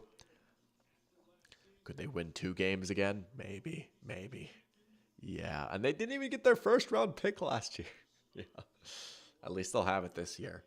But Stupidity saying the Panthers made the Saints look like playoff contenders. They really did. And again, that defense is pretty nasty. I mean, I think, hey, after the Falcons losing, and even before the Falcons lost, the NFC South is still pretty wide open. But yeah, the Falcons fell pretty flat today. That was pretty unfortunate. Green Gandalf saying, if the Panthers have the first overall pick again, I bet they will trade Young and draft another QB. Oh, wouldn't that be crazy if they Josh Rosened him? I mean, honestly, if they're bad enough to have the first overall pick again, they probably would move on from him, right? If they win 2 games again after bringing in reinforcements on offense and hiring a coach specifically to help him, yeah, they might, they might. I wonder what would happen to Canales. They'd probably give him another shot, but I feel like they brought Canales specifically for Bryce, so that would be an interesting situation. All right, here come the Lions. Play action. Goff will dump it off to Gibbs. Oh, he stumbled a little bit. What's up with the playing surfaces here? I feel like that's one of the biggest disappointments is the playing surfaces. Obviously, we all saw what happened in Brazil. There was a lot of players slipping in the Texans-Colts game, too. Man, there was a lot of guys losing their footing. And we saw one right there. But, yeah, I would say the Falcons and the Panthers were 2 massive disappointments. Now they'll toss it to Gibbs. All right, a little bit of a gain right there. We got Nick in here. Let's go. Saying, hey, what's up? Good to have you in here, Nick. Welcome to the stream. And also, I need to give a welcome to Green Gandalf, too. Dude, you are an absolute legend for the timestamps you put together for my Friday night stream. That was awesome, dude. I saw that. I was like, you know what? Look at him putting in the work right there. I really appreciate that. That was pretty cool. Nick saying, sorry for joining late, but I'm here. Hey, we just appreciate having you here. No worries about what time you get in here, but yeah, we got a nice little game going right now. 3rd and 5 here for the Lions. Oh, look out for Jameson. They just sent him in motion. They've got a linebacker on Jameson Williams up at the top of your screen right now. Uh-oh. They're going to go his way, right? Oh, they threw short of the sticks to Laporta.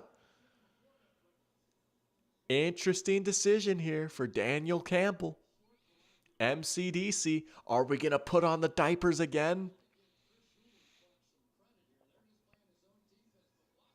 That is good coverage right there. Yeah. Green Gandalf saying thank you. Yeah, of course. Stupidity saying the Colts Texans only really slipped in the first half. Both coaches said the turf wasn't an issue. Oh, well, that's good at least. That's good. Here we go. Oh, they're going to punt it. Are we sure? Are we sure they're going to punt it?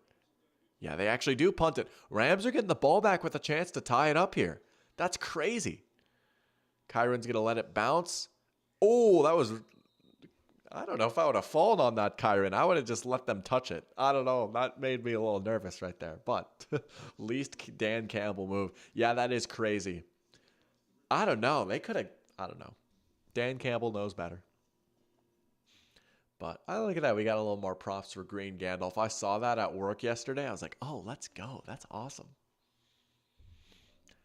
Hey, about to get into the fourth quarter here. The Rams have a chance to tie this game up. We might get our exciting barn burner of a finish after all. Oh, look at Randy Moss. A washed Randy Moss on the sideline. Parachamp saying maybe Campbell learned his lesson from last year. I am interested to see if the Lions' aggressiveness will change at all. I mean, we saw them go for it once earlier in the game, but I do wonder like if we'll see a noticeable dip and how often they go for it this season. Because, man, that was a talking point last year. Well, I tell you what. We can look it up and see what the numbers would have recommended here on that fourth down. I follow Fourth Down Decision Bot. Let's see what they said. They recommended the bot, the models, whatever you want to call it. And every team has their own model, right? These models aren't gospel, end all, be all. Like teams usually have their own models tailored to their own roster and the opponents. And I don't know. I'm gonna try and like do more research on it so I can kind of explain it because that stuff kind of interests me a little bit. But this one, which was made by Ben Baldwin, who made RBSDM.com, right? You might have seen his stuff on Twitter or whatever before, but this model says that the Lions would have had a higher chance to win if they had gone for it, regardless of whether they got it or not, right? And that's how they decide like whether or not to go for it. Over 2% increase in win probability had they gone for it. Interesting, but they're going to trust their defense. Jack saying, I shall once again mention that the Falcons took Penix round 1 instead of getting someone to help them today.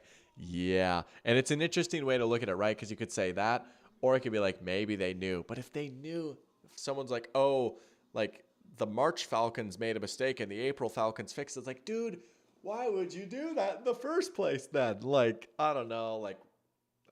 Like, getting both was crazy to me. Like, I don't know. Just getting both was crazy. That was an all-time moment right there on this channel when the Falcons took Penix. All right, here we go. Big drive for the Rams here. I feel like I've been saying that a lot. All these drives are big. It's that type of game, you know.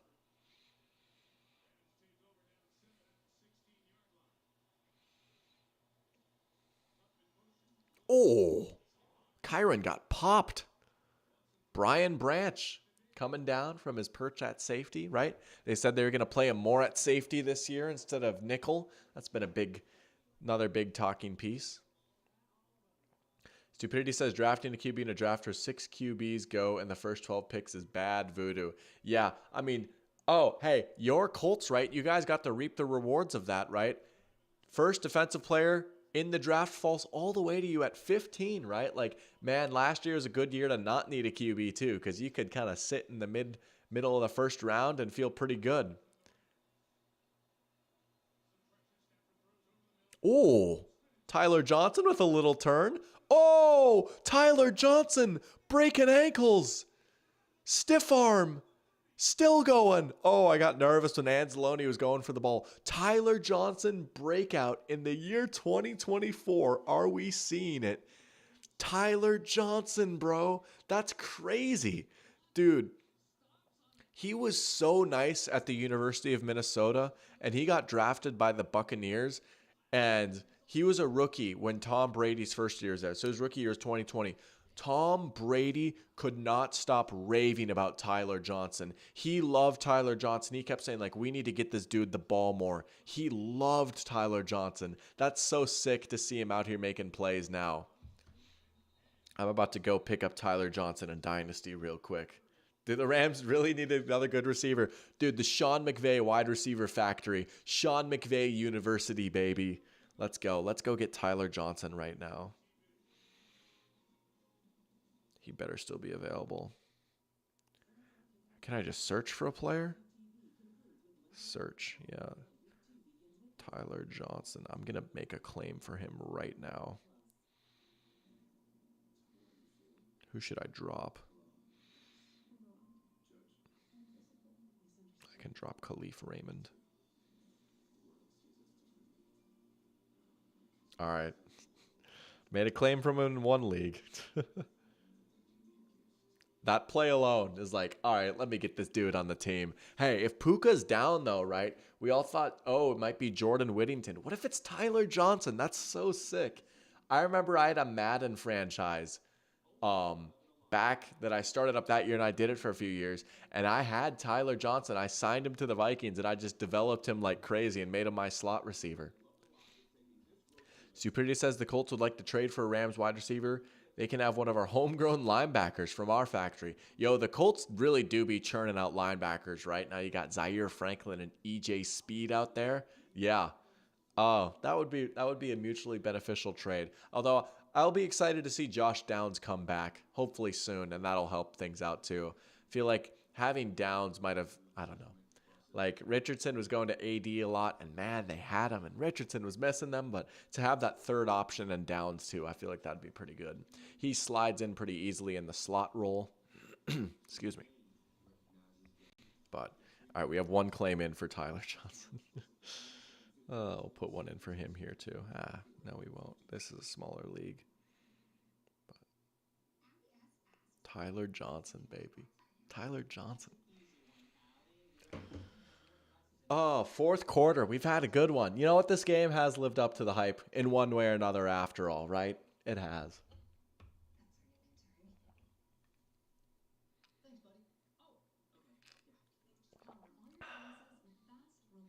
Yeah, we are going to get to bed at a decent time today. It's 10:33.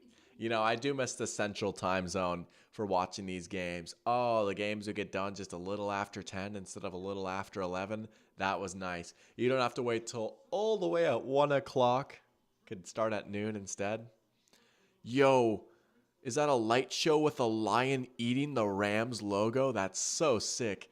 They ate the Rams logo. No! Not the LA with the horn. It's being eaten. Here we go. Here's Cup again. Bro, it really is just going to be, let's feed Cup till the cows come home. Man. Henry saying, overall, what would you say has been my biggest takeaway from week one? The Chiefs are the best team in the league, and they did not even play their best game on Thursday night, I don't think. But, man, they just looked so much better than the Ravens. I know it was a close game, and the Ravens got very close, and some people want to say the Chiefs got lucky. But I really think that the Chiefs were the better team. And once they get Hollywood Brown back, too, and one of their other defensive ends who was injured. Like, I don't know, man. The Chiefs might actually, as basic of a take as that is, like, there might be a big gap. Oh, they're going to get a PI. Yeah, they are targeting him now, aren't they? There you go, right? You got to test the rook downfield a little bit. I would say other takeaways I have are the league letting the Eagles get Saquon was a big mistake. He looked as good as ever. And that offense looks pretty filthy. Is it going to be OPI? No, it is DPI. And that Kellen Moore already looks like a massive improvement over Brian Johnson as OC. Deshaun Watson might actually sell the Browns season if he keeps doing that. Like, that was just brutal. Mike Zimmer with the Cowboys is such a sick fit. I'm just repping some off the dome at this point. But yeah, we should be very, very afraid of the Chiefs. They looked disgustingly good. And I watched some of that game back last night. Oh, man. Uh-oh, we're in trouble. Williams is stopped short. Stopped short. Stupidity saying the Brissett Cinderella run is off to a good start. That's for sure. You know what's funny? He didn't even play that great, but he has the leadership to motivate the Patriots to win that game. He's just got the it factor. He's just a real alpha, you know? He's a winner, right? Jacoby Brissett, baby. Dude, that was pretty fun. I was like, look at that. Jacoby Brissett. The Jacoby Brissett era starts 1-0 for the Patriots. That's crazy. They keep wanting to bench the guy, but all he does is win. Oh, they're going to do the end around. It's a touchdown. It's a touchdown. It's Jordan Whittington on the end around. Yo, my dynasty team looking nice right now. Henry asking a good question. How much film do I end up watching in a week? Oh, it's coming back. It's coming back. That's so sad. We'll see how this week looks, right? And I'm trying to be better, not just with Dr. Pigskin, but with everything in general, like scheduling things out. I had a little bit of free time last night after I got home, so I just threw on a little bit, not the entire game, because that's a lot, but I threw on a little bit of the Chiefs-Ravens game and then a little bit of the Packers-Eagles game. I feel like I'm just going to find a few games that interest me and probably hit a few of those every week. And then I'll try and like spread it out so I can hit different teams and like kind of figure out what they're doing right. Cause I'm not going to lie. I didn't watch a whole lot of like Patriots Bengals, right? So like at some point I want to watch the Patriots. That might be a game I watch to see like what the heck happened here, right? Why did the Bengals like not move the ball at all, you know?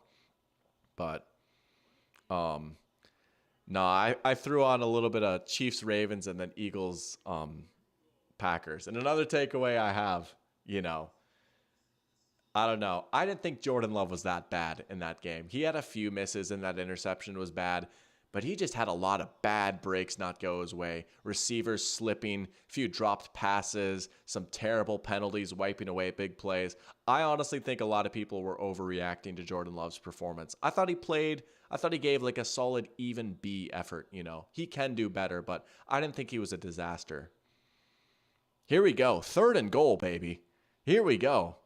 After not getting the touchdown with Whittington, here comes blitz from the line. Stafford just floats that up. Dog, that is dangerous, dude. Oh, there's another flag down.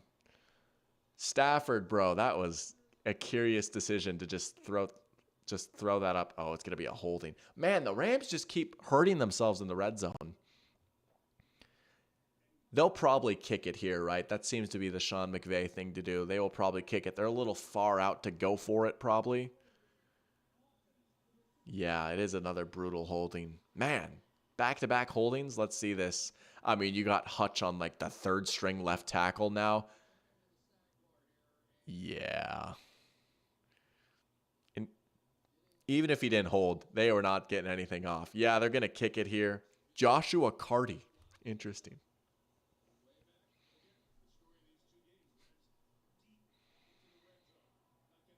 Man, they're just leaving so many points on the table. It's hard to win these games doing that. Green Gandalf, I like his takeaway. The Darnold has arrived. I will say I'm definitely going to have to watch that, right? But I really liked what I saw from Sam Darnold in that game. Again, he doesn't need to be a superstar. But when Justin Jefferson is open on a slant from the 5-yard line, can you hit him, right? He did. Touchdown Vikings. When Jalen Naylor screams open on a wheel route, can you hit him? He did. Touchdown Vikings. We'll take it.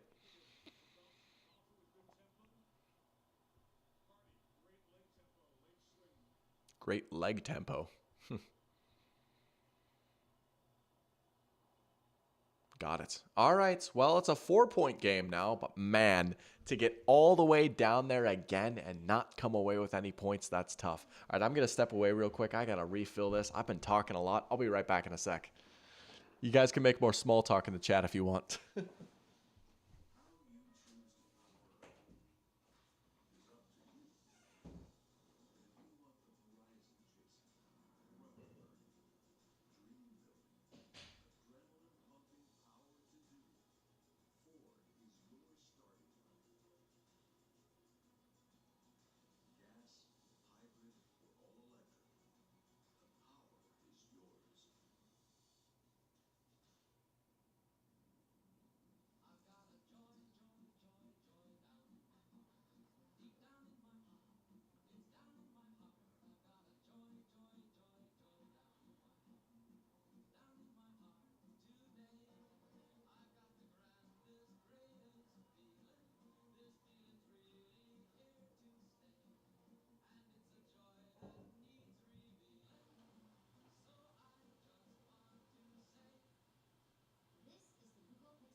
right, there we go. I'm back. Hutchinson getting held ahead. Yeah, he's kind of starting to close this game out a little bit. You know, like I said earlier, like he has turned into a better player than I thought he would be coming out of the draft, and he has turned into a guy that like can kind of finish off games for the Lions a little bit, and that's been big because they haven't always had the deepest pass rush. I feel like I haven't said Marcus Davenport's name at all today. I don't know if he's even really been out there that much. Let's take a look real quick. He was someone that I was intrigued by. I'm not seeing his name. Oh, there he is. He has 1 tackle. He has a half a sack. Okay, so he and Onwuzurike split that sack, I guess. It's the only sack for the Lions so far. But Hutchinson, I mean, he's been up there amongst the league leaders for pressures now. Especially like last year, he was a dude. Yeah. Oh, that's a sick Dan Campbell Lion corn maze. Lion Dan Campbell looks kind of sick. I'm not going to lie. That is sick. Anyways, good question from Stupidity. Question if I think that 3 teams in the AFC South get into the playoffs. I think it's still very possible. Man, that Jaguars loss left a bad taste in my mouth today, but it's week 1. I'm going to stand on business. I really think it's possible. There are some talented teams in there. I still think the Jaguars, Texans, Colts are all talented enough to make the playoffs. So that's what I'll say. Green Gandalf says Davenport has some pressures early on in the game. You know what? I just must have missed it. That's crazy. I don't even remember what number he's wearing for the Lions this year, if he's still rocking the 0 like he did for the Vikings last year. But, oh, Gibbs eaten up. There's Braden Fisk. Hey, there you go. Nice play for the rookie right there. He and Jared Verse were kind of divisive guys coming out of the draft, right? Both powerful, maybe not quite as nimble, but that's kind of what the Rams were looking for. They said they wanted a meat and potatoes draft, and that is the fruit of the labor right there. That is a big, powerful man coming down at you. 2nd and 10. Yeah, they're talking about how quiet St. Brown has been. Uh-oh. False start. False start. Henry asking, do I think the Saints are legit or just that the Panthers suck that much? I think it's more of the Panthers sucking a little bit. Like, man, just from what I saw, like, they had some busts on the back end, like that Rashid Shaheed touchdown. And again, just like, it's crazy letting Derek Carr stunt on you. And I'm not trying to like pick on Derek Carr or anything, but like imagine if all of a sudden Kirk Cousins out of nowhere started just like falling back and rolling out of the pocket and like directing guys around and making throws on the run, right? That's literally what happened today. But the Saints defense is not bad. Like, they've got some players on that defense. They've got a lot of underrated guys on the back end and Carl Granderson up front, right? And they've still got Cam Jordan, maybe slightly washed, but he's good. And like Demario Davis continues to be good. I think that I would still probably put them behind the Falcons and the Buccaneers. Like, I would still probably put them 3rd in the division, but they're on my radar. They're on my radar, I will say. They put me on notice with that performance. Goff. Oh, speaking of guys creating out of nowhere, Jared Goff runs for the 1st down. Oh, how about it? Jared Goff picks up the 1st with his legs. Oh, my goodness. Folks, we just saw a once-in-a-lifetime experience. Oh, baby. Look at that. Jared Lamar Jackson Goff. Oh, he gets the edge. He gets the edge. Goff is not done with this game whatsoever. Look at that.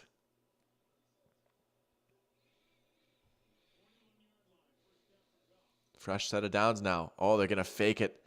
Goff drilled. There's Jameson again. My goodness, they've got a linebacker chasing him. Yeah, he's losing that race. Oh. Parachamp saying, I think the Vikings will get humbled next week against the 49ers. No offense, but the Giants are a bottom 5 team. Purdy can definitely struggle against the Vikings D, but curious how Purdy handles the Jets. No, I mean, I'm with you, right? The 49ers are the better team. They're probably going to win that game next week. I totally understand that. And there are some 49ers fans who are like, well, we haven't won a game in Minnesota since like, I don't know, since before 2009, because like every game that they've played in Minnesota since 2009, the Vikings have won. But I mean, the 49ers are the better team, right? They definitely will win next week. I'm not going to be like, well, we're goated now. Like, we just might be the 2000 Ravens. No, the Giants are pretty bad, so that certainly helped. Ivan Pace was right. We went crazy. It was not even a matchup. I know I've said that a lot today. It just cracks me up so much. That whole video cracks me up. Oh, I was like, there's a chance that comes back to bite us in the butt, but imagine letting Jared the statue Goff run for a first down. The statue, that goes hard. Yeah, I mean, that's exactly what happened. The statue grew legs. Uh-oh, flag. Oh. Yeah, I mean, the clock is starting to become a factor here now, right? And, a touchdown is pretty brutal. So to push the Lions back 5 yards. Frank Ragnow, the center with a false start. Interesting.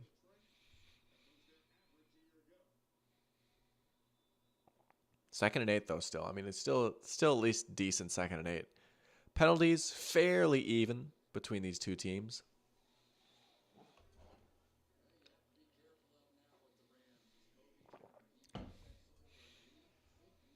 Green Gandalf saying, uh-oh. Oh, we got a big Rams play coming, don't we? Uh-oh. Uh-oh is right. Uh-oh is right. No. Jared Goff with the interception. The Rams take over. Oh, what a monumental play. Now both of these quarterbacks have thrown massive game-changing interceptions. Man. Who got that? Was that Cam Curl? No, I don't think so. Wow. Oh, they want the PI. He did kind of run into St. Brown a little bit.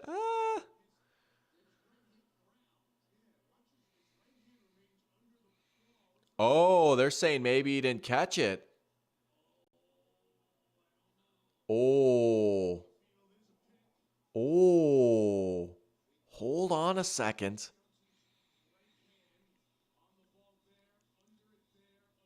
Oh my gosh, did he secure that?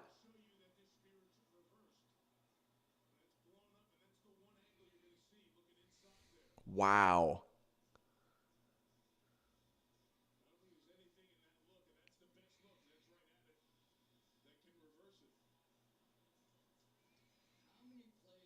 Wow. What an interception. Oh my goodness.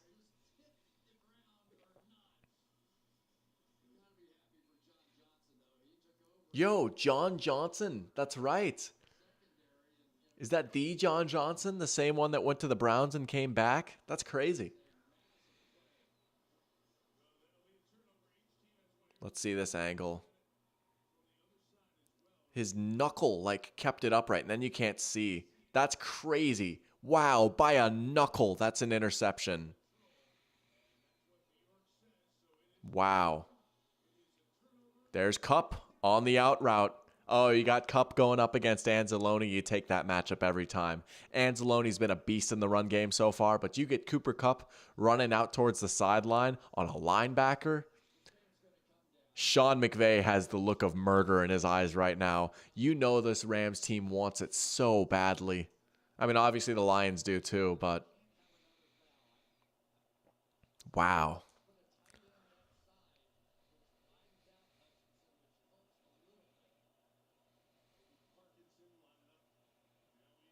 Colby Parkinson has been a big factor so far. They're going to get him in motion and get it to him. He's short, though. He's short. He has the second most catches behind Kupp in this game, I think.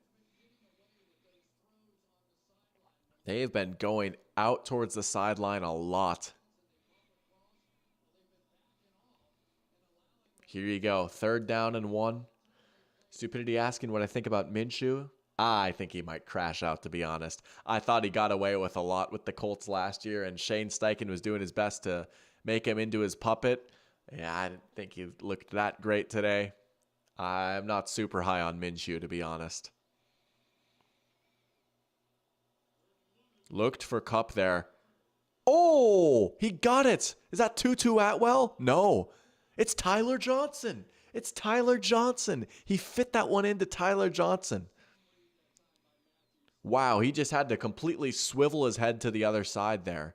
He's looking for Kupp, I bet, right? They're watching the replay right now. Yeah, he just had to go to the complete other side, then on the move, snaps it to Johnson. There's Kupp again, going nowhere. Arnold's there that time. Good recovery by him. They've been picking on him a little bit, but they just keep spamming these little flat routes, right? And I get why. Was that a no-looker?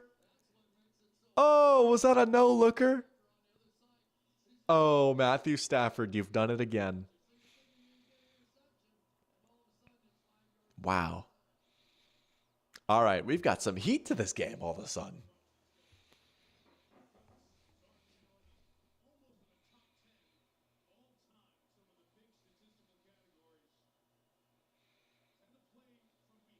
Both Kupp and Tyler going in motion here.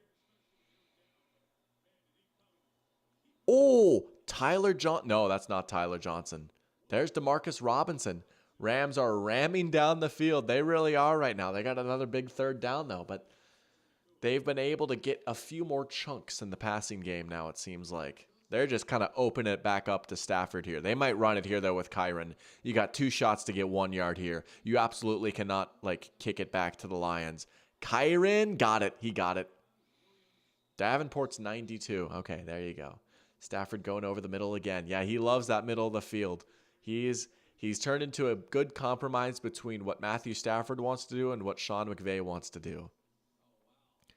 He's turned into a bit of a Shanahan-y quarterback, but he can still do the Stafford things like the no-lookers and the sidearm throws and that throw right there. Oh. Here we go. Fresh set of downs. Man, they are really just cooking out here with Tyler Johnson right now. Double motion again.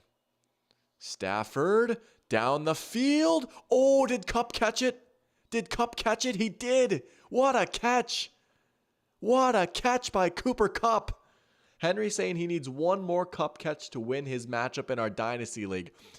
I like your chances to get it. What a catch. The toe drag swag. They get the playoff quick so they can't even review it. There's Kyren churning up the middle. Bro, you're about to get that Kupp catch like any play now. Goodness gracious. I'm telling you, Cooper Kupp is still here, man. Cooper Kupp is still here. And if the Rams can get Puka back this season, if it's 12 for 96, that's insane.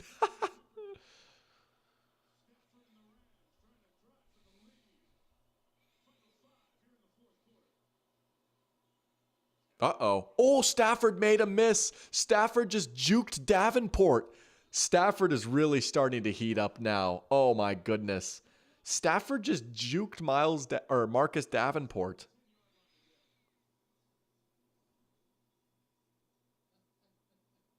My goodness. Look at that. This has been the best drive from Stafford so far in this game. This was the Stafford I was hoping to see tonight.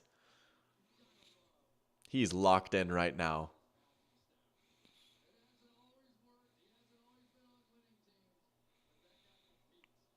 All right, here we go.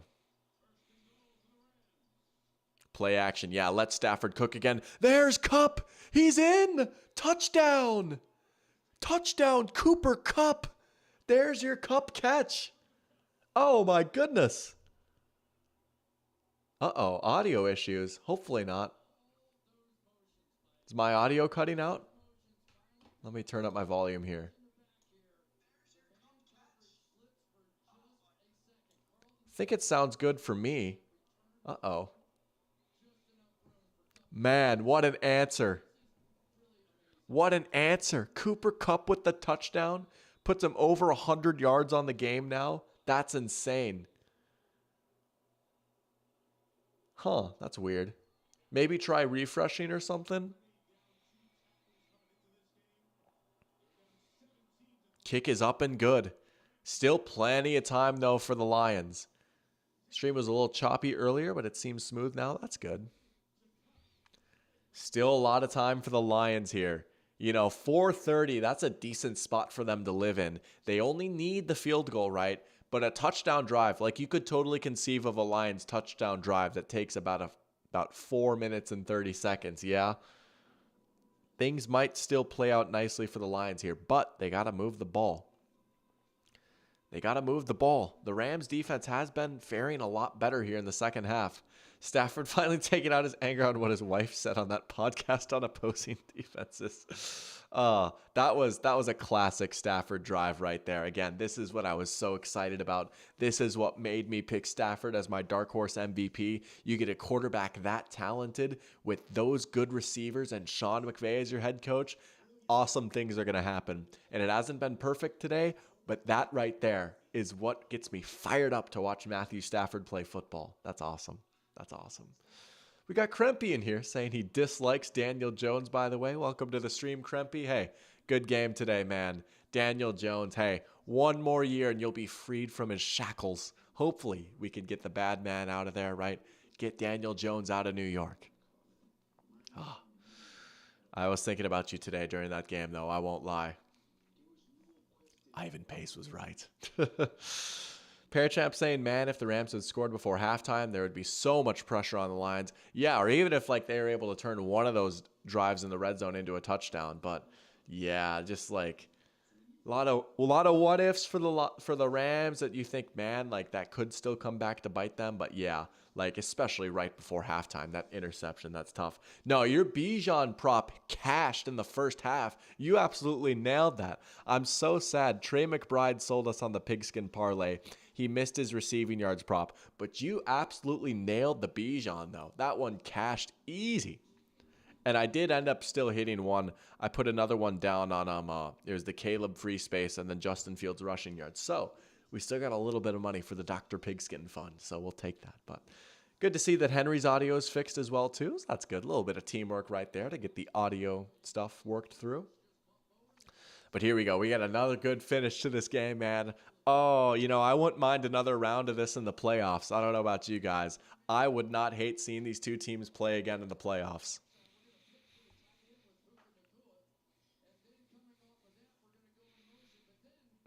Look at that. They're showing all the layers of Sean McVay's offense right now. All the different looks they've presented and then just building off of that. All these motions, right? Not just eye candy. Can we plant an idea in the defense's mind and then do the complete opposite off of that? Sean McVay is an evil genius when it comes to that kind of stuff. The Rams have the lead. Wow. Here we go. Jared Goff, big drive for you right here. Oh, look at the difference between Cup and the wild card in tonight. The wild card was the Puka game. Now it's the Cup game.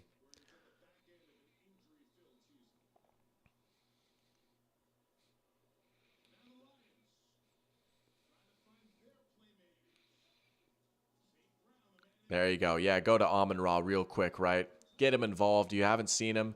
Get a nice, easy 6-5-yard play drawn up for him. Get him back involved in the game. Rams playing off a little bit. Just get him out a quick little out right there. They knew they were going there the whole way.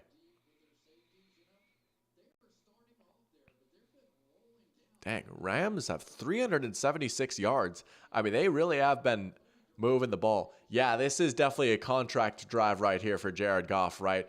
Earn your worth. Play action. Here comes some pressure. Uh-oh. Oh. That's where he gets scared about Jared Goff, right? He plants his feet. You see a blitzer come screaming in, and you think, uh-oh, this is where the bad things can happen. But it was just an incomplete pass. 3rd and 5 now. Man, like you going 3 and out here would be brutal, right? At the very worst, if the Rams get the ball back, they could kill some clock, Here we go. Man, this is a massive 3rd down for Jared Goff in this Lions offense. Who do you go to? I feel like you got to go back to St. Brown, right? Maybe they like Laporta. He's got time. Oh, no! No, it's dropped. Oh, that could have been massive. But the Rams forced the 3 and out. Wow. He had it. He just couldn't complete the process of the catch going to the ground. Wow. Man, he was looking for J-Mo there. biggest third down of the game, and they were looking for Jamison Williams. Wow.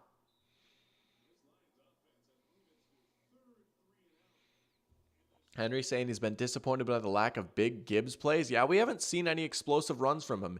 He had a few nice runs down near the red zone, but that's not something you'd really expect from him. You're hoping to see him a little bit out in space more, right? Like, he's just so electric when you get him on those swing passes or when you get him on those runs to stretch the outside of the defense. But I haven't seen a whole lot of that, which is interesting. Man, that was a crazy drop, though. Can the Rams eat the clock? You got to think they're... See... This is what's tough, right? Because you might want to say, hey, let's run the ball. Let's eat out the clock, right? There's 4 minutes and 10 seconds left. But Stafford is absolutely hooping right now, right? Stafford and Kupp has been such a good connection. They're doing all these short passes anyways. I would put the ball in Stafford's hands here, right? You do not feel good about a 3-point lead right now. You do not feel very good about that. You want to get multiple first downs, right? Stupidity is saying the Rams need at least 2 to 3 first downs to get that. I know there's the risk of like, oh, the clock stops if there's an incompletion, but I really think you got to trust Stafford and Kupp to take you home here. These are the guys that got you here in the first place, right? Let Matthew Stafford take you home. Oh, Crimpy saying he has Amon-Ra in fantasy. I have him in a few of my leagues too, and he's not getting a whole lot of action right now, is he?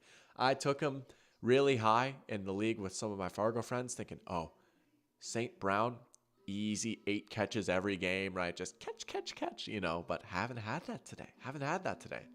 Stafford was 8 of 8 passing last drive. Yeah, I mean, if the ball doesn't touch the ground, the clock keeps running. So I would open it up. It's a little risky, but I think you got to put the ball in Stafford's hands here. I really do.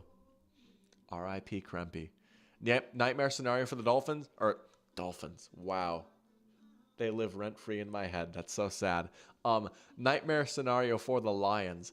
Yeah, I mean, it would have been the nightmare if Durant had held on to that pick there, but going 3 and out is pretty brutal, right? I mean, man, all the momentum in the world is on the Rams side right now. And Rams touchdown would probably end this game, right? They could probably just end this game. But we'll see. Still 4 minutes and 10 seconds left. That's a lot of time. I don't think you could just sit on the ball and think, oh, we can kill the clock, right? You run 3 times, you don't get the first down, then the Lions have it set up where they could get the last possession of the game, and I don't think you want to do that. We'll see. What are they about to do here?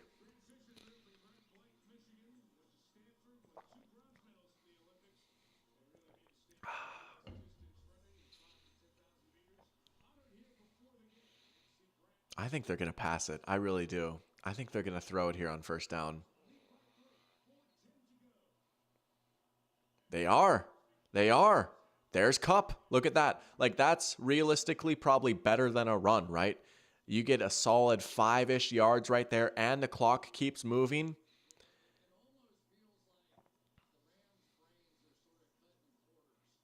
Rams' brains cut in quarters. Oh, they're talking about McVay, LaFleur, Stafford. Yeah.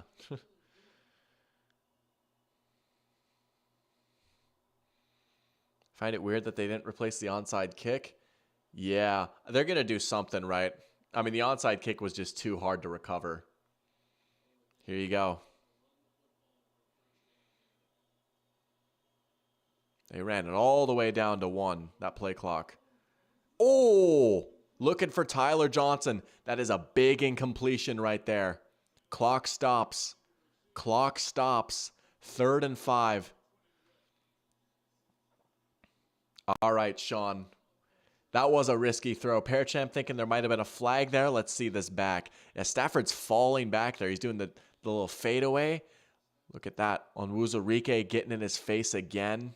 Stafford holding his leg. Uh-oh. That is something to watch out for. Stafford grabbing his ankle area right there.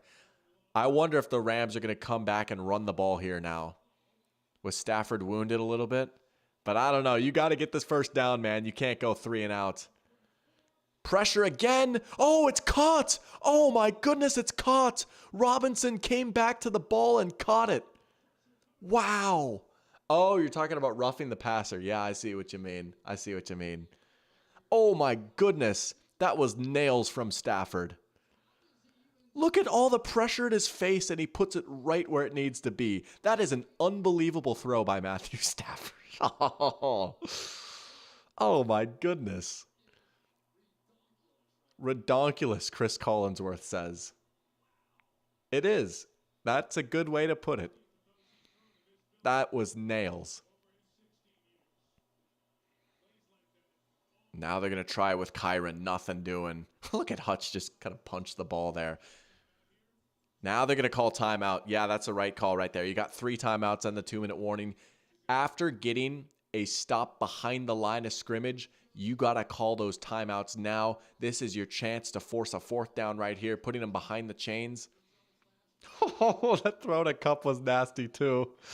And the catch, I'm fanboying a little bit. This is one of like the last remaining players from my childhood, you know? Maybe that's why I have another extra little soft spot for Matthew Stafford. Like, Matthew Stafford was in the league.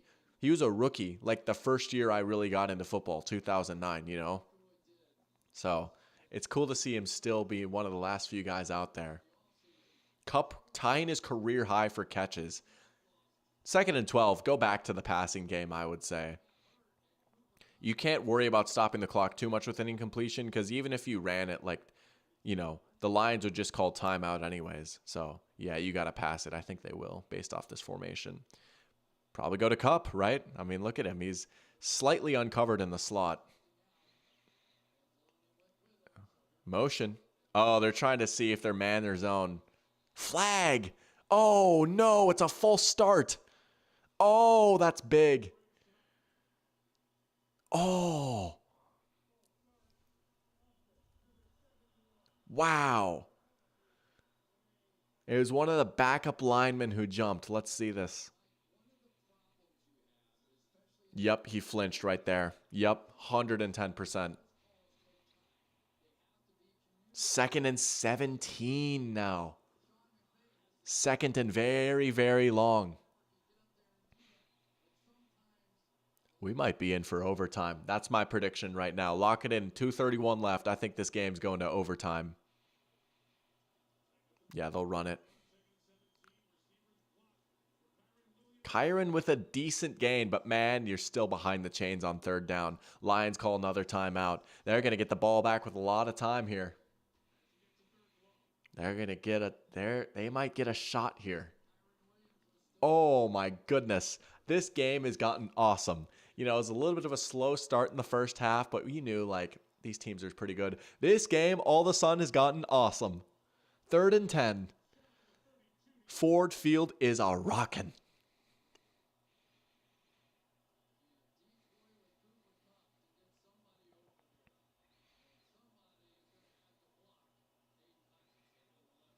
Look at all those short motions just for tells. Stafford. Oh, over the head of Kupp.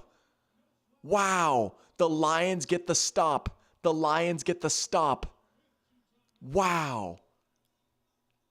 Here we go. Here we go. Can the Rams defense make a final stand? I mean, shoot, you got to, like, the Lions have plenty of time to get in the end zone here, potentially. Wow. Oh, he had Kupp too. He sailed it. He just put it over him. That's a tough throw, but he put it over him. It's an all right punt. There's Khalif Raymond. Can they get a nice return from the speedster? Oh, shoestring tackle by Jordan Whittington. How about the wide receiver making a play on special teams right there? Just got him by the shoelaces. Here you go. This is the Jared Goff drive right here. Here is their chance. 2 timeouts and the 2-minute warning. Over 2 minutes left. All you need is a field goal. But man, you just love to win this game in regulation, wouldn't you, right? I mean, if you're the Lions, you got to call this drive thinking we are going to get 6. They get decent starting field position too, because the Rams were pretty backed up. Here we go. They'll start with the run. There's Gibbs. Maybe there's your big Gibbs play. I don't hate starting with a run. You still got the 2-minute warning. That's going to stop the clock real quick. Wow. Stetson Bennett sighting. Yeah, that's crazy. Look at Stet sitting in between Stafford and Kupp. Oh, man. Here we go. You just knew this game was going to come down to the end, didn't you? Oh, it's a good time when these two teams get together.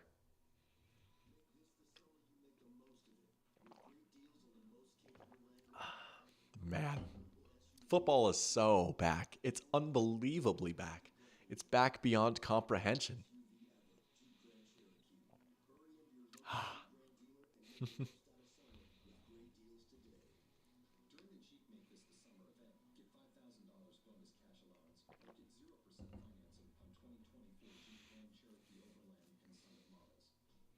Man, these commercial breaks kill me. I just want to see this game.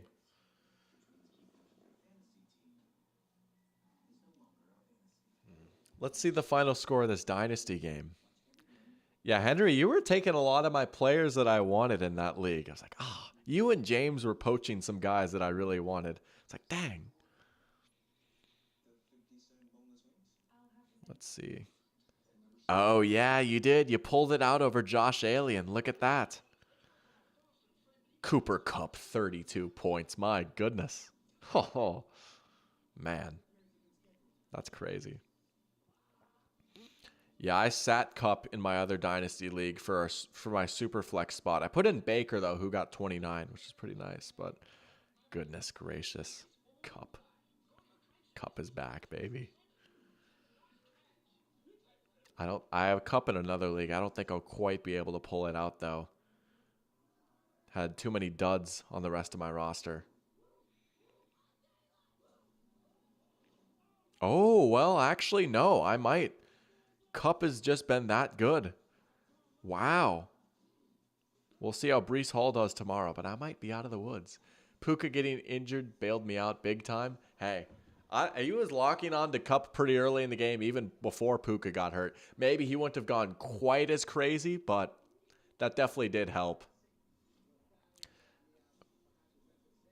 But, oh, man. Yeah, it's kind of tough that Jordan, I was talking about this morning. It's kind of tough that Jordan Love is hurt because my third QB is Spencer Rattler. So I'm going to need to figure something out about that. I might not have a QB for a few weeks. All right, here we go. 2nd and 5. We're back to the game now. Thank goodness. Goff has plenty of time. Over the middle, there's Laporta. Big catch. And a flag. They might get an extra 15 tacked on. Wow. Yeah, that's got to be a head-to-head, right? Oh, yeah. That's an easy 15.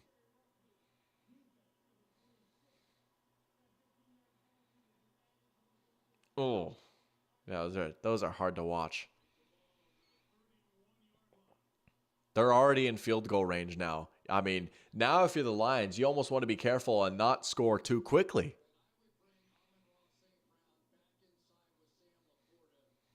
Wow. Could you imagine? Time is running out. Lions are in field goal range. Dan Campbell chooses to go for the win. There's no way he would do that. That would be hilarious, though. Goff with more time again. There's Gibbs in space. He's got a blocker. Yeah, that clock is now starting to become a factor for the Rams here, right? Because, man, what if the Lions score a touchdown with like 20 seconds left, you know? The diapers. Yeah, if you're the Rams, you got to think about your timeouts here at some point, depending on how this next play or two goes. Because that clock is ticking. And if you're the Lions, like, you still got to find the end zone here. But, oh boy. Oh boy.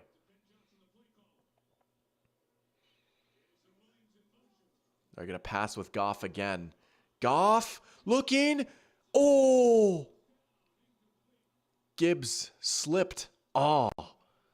He was looking for a big shot right there to Jahmyr Gibbs. Let's see that. Let's see that back. What do they have Gibbs going on? He just found some space, and then he fell. Oh, he could have housed that. That could have been a touchdown. He just fell. Oh, man.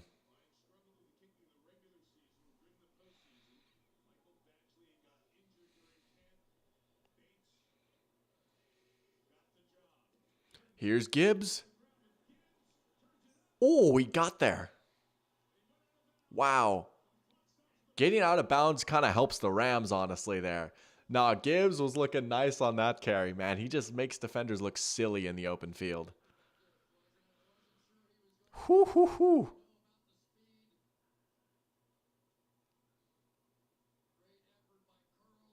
Got to focus on running instead of posting the mailbox.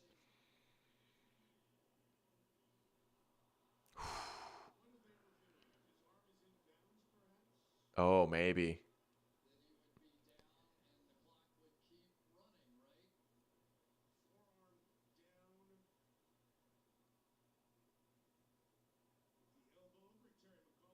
How can they even figure that out? Well, I mean, there's a way.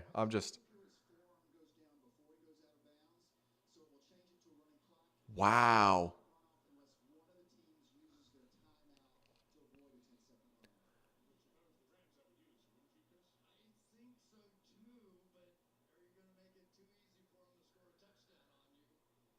Oh, this is such a tough spot for the Rams. I think his elbow was. That would be a 10-second runoff then. I think that's what they're saying. Yeah. Oh, man. Yeah, that is such a tough spot for the Rams if you call timeout or not. Because you can't. Oh, man. What a conundrum. Goff is like, raise the roof. No, he's like, restart the play clock.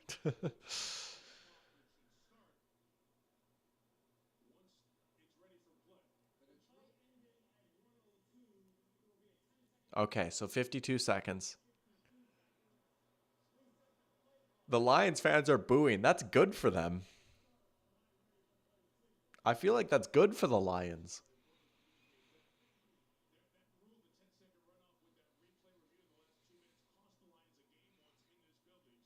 Oh, that's why they're booing. Flashbacks. All right, fair enough. Fair enough.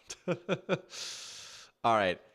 Depending on how this play goes, if you're the Rams, you got to start thinking about calling a timeout here. Oh, St. Brown fell. That's an incomplete pass. I'm sticking by my prediction. I think we get overtime. I think the Lions will kick a field goal here and we'll get OT. Rams could have had 2 extra picks. Yeah. Oh, that one was close. That was very close. All right. 2nd and 10. Oh, Jameson. Oh, what a tackle.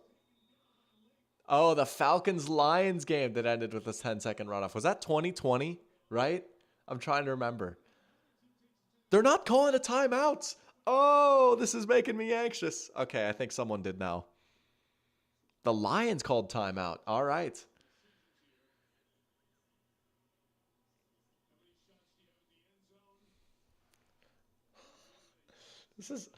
I have like almost no rooting interest in this game, and yet this is beyond stressful for me. I say that. I won't lie. Like, I am rooting for the Lions, or not the Lions, the Rams a little bit, but like, I just want a good game, right? I'm kind of rooting for overtime here a little bit too, but man, this has been stressful. If the Vikings are ever back in big games, that's going to be crazy for me.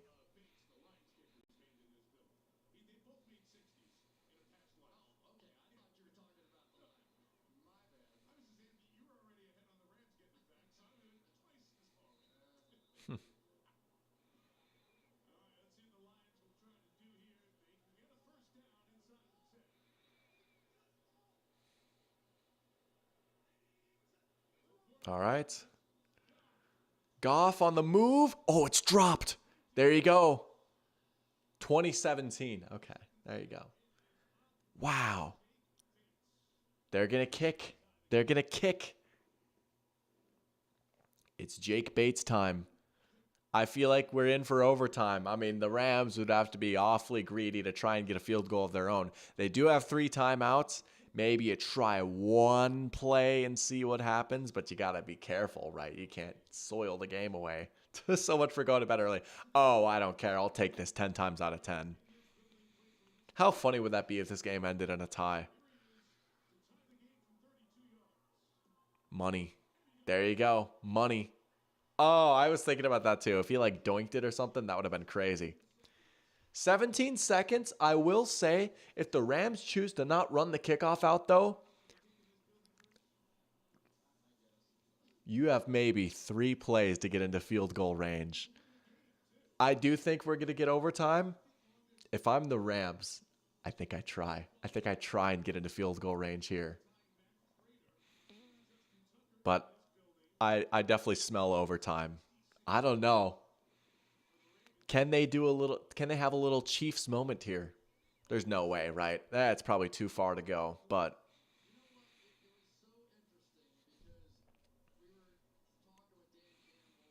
if he missed it, they would cut him right after the game and get the thicker kicker. Yeah, the thicker kicker dialogue.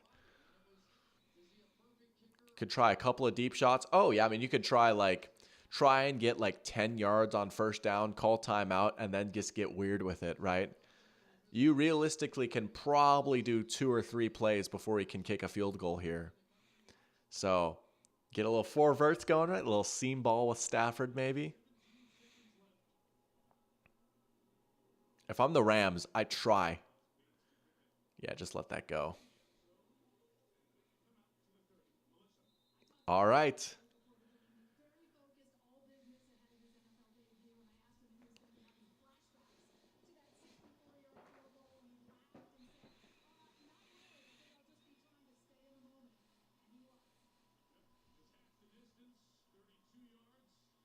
Look at that good kick from the Rook. Big high pressure kick early in your NFL career on your debut. Here you go. Stafford barking out orders in the huddle.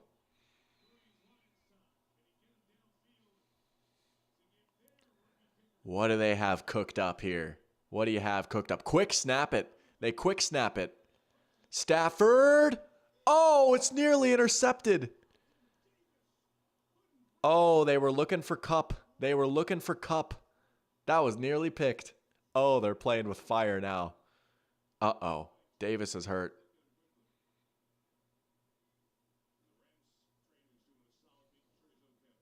Man. Just slipped through his arms. Man. Yeah, he could have secured that. Oh, geez. He's really down.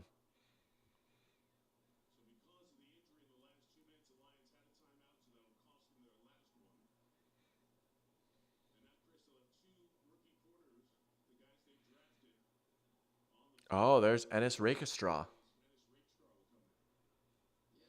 Yeah. If they could catch, they'd be playing offense.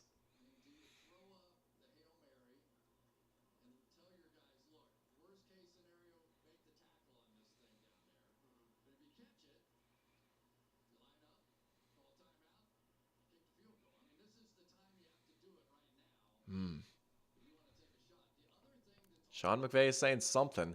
The Rams have a little bit of time to figure out if they want to take a shot here. Again, 11 seconds. You don't have to worry about getting back to the line since you have those timeouts.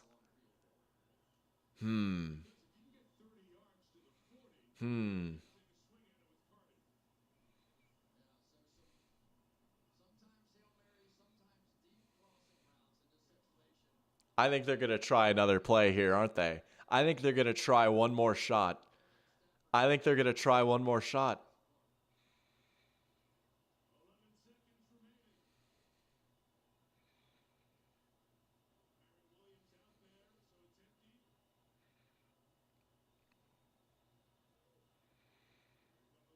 Look out. Hutchinson.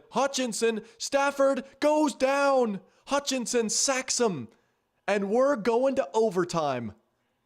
Aiden Hutchinson ate him up. Here we go. Overtime. Wow. Let's go. Overtime, extra football. We've had a great game. Let's keep it rolling.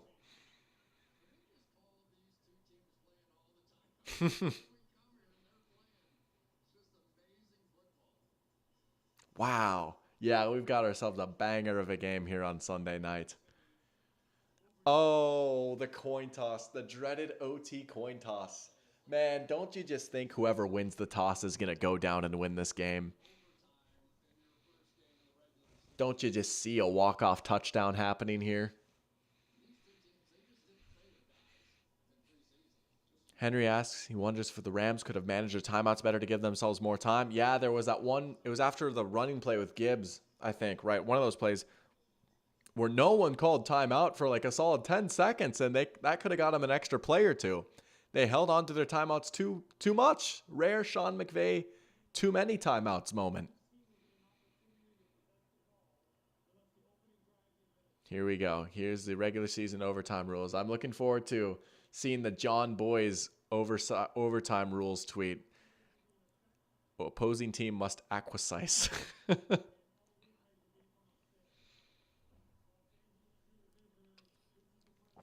Tails never fails. Right? Heads it is. It's tails. There you go. Lions get to start with the ball. Don't you just feel like they're going to go down and call game here? I don't get that either, why they have it a different rule for the postseason. Like, let's get some uniformity here. I've never understood, like, that's just so crazy. I think both teams should get a possession, like, I don't know, man. I do think that is weird how it's postseason only. Back in the day, it used to be you could go down and kick a field goal to win. You didn't even need to score a touchdown for the walk-off. There's a reason I know that, unfortunately. But postseason is more important, plus can't allow ties. Yeah, I get that. Why do we need ties in the NFL? I don't know. Like, ties are funny, and they rarely happen. But, like, why can't we just have the same rules?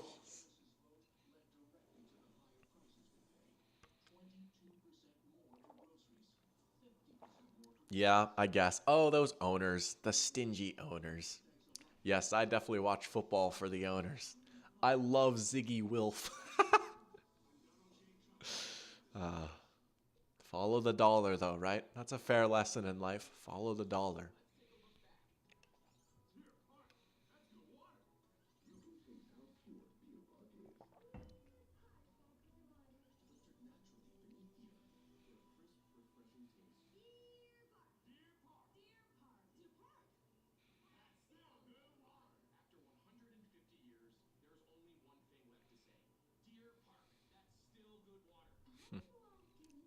Deer Park commercial with Greg Olson.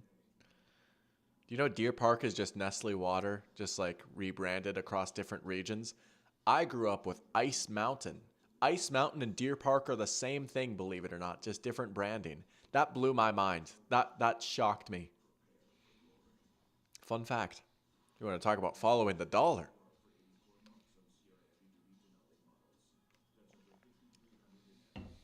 Oh, man.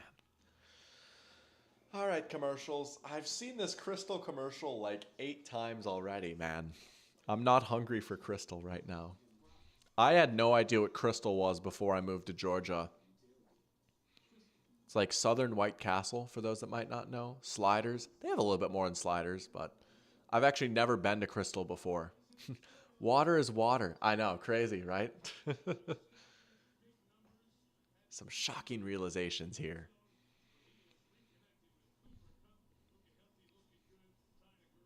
All right, here we go.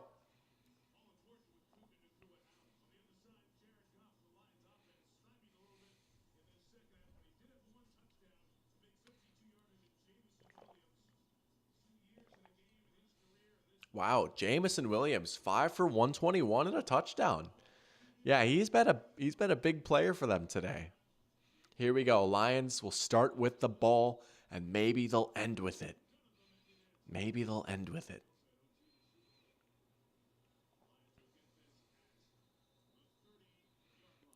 Here comes Jared Goff.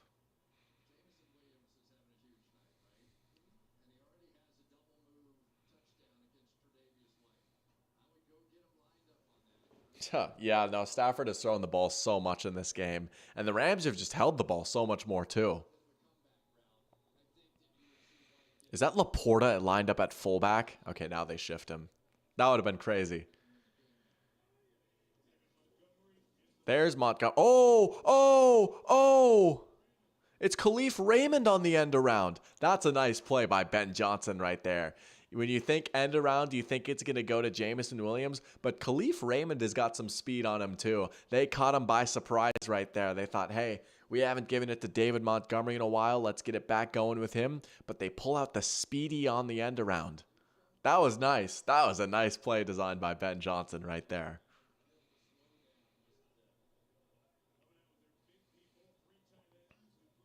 They've got some beef out there. There's Montgomery. Oh, my goodness. Look at him run. This game might be over quickly. This game might be over quickly.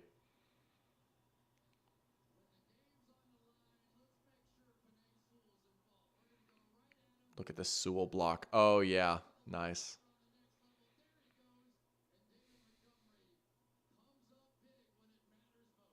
Look at Sewell celebrating the big run.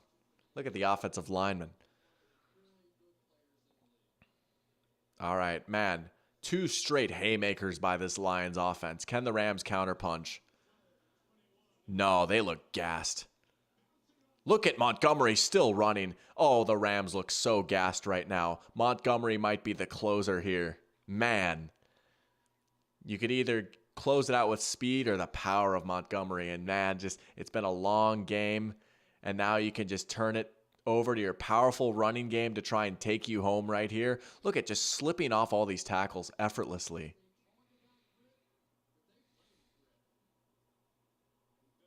Didn't follow his block? I'll have to watch that one back. Either way, he's just bulldozing people right now. They're knocking on the door of the red zone already. Now they're going to throw with Goff. There's Gibbs out in space. Oh, he got the edge easily. Goodness gracious. Wow.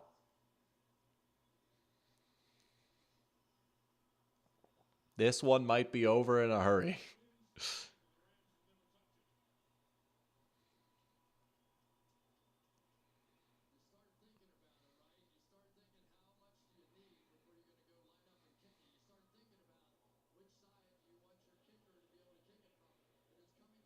Why is Chris Collinsworth talking about them kicking? They can't kick it and win, bro. They need a touchdown to win. No. Chris Collinsworth doesn't know the rules. There's a semi-decent play by the Rams defense right there. He does look sad. Him and Stafford look so sad. They might not even get a chance to touch the ball. It's just such a shame, right? The way that it's set up. Like, I get like, okay, go get a stop, right? But like, it's just kind of lame that like the Rams after Stafford's, we'll see. The Lions haven't scored yet, but like for them to not even get a chance to have an impact on the outcome of the game in overtime just because of a coin flip, let's change the rule already.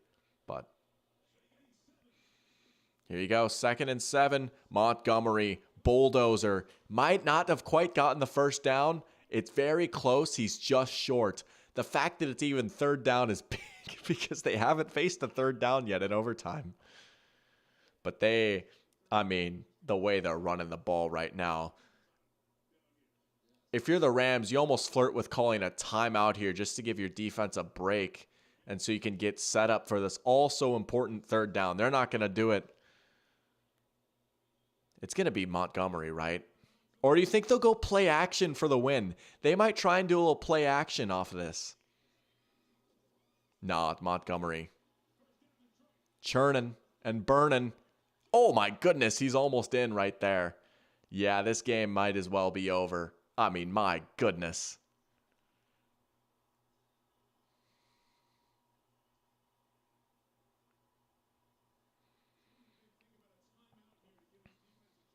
Yeah, bro, they should have called a timeout there when it was 3rd down, not when they're 2 inches away from scoring. Man. Well, this is probably it right here, right? Now they call timeout. I guess. I mean, I guess better late than never, right? I would have called it the play before on that third down, right? Because if you had somehow gotten a stop there after the timeout, then all of a sudden you put the Lions in a tough spot, whether you kick it or you go for it. And you'd probably kick it, but then you don't feel good giving the ball back to Stafford. I think they called the timeout a play late there.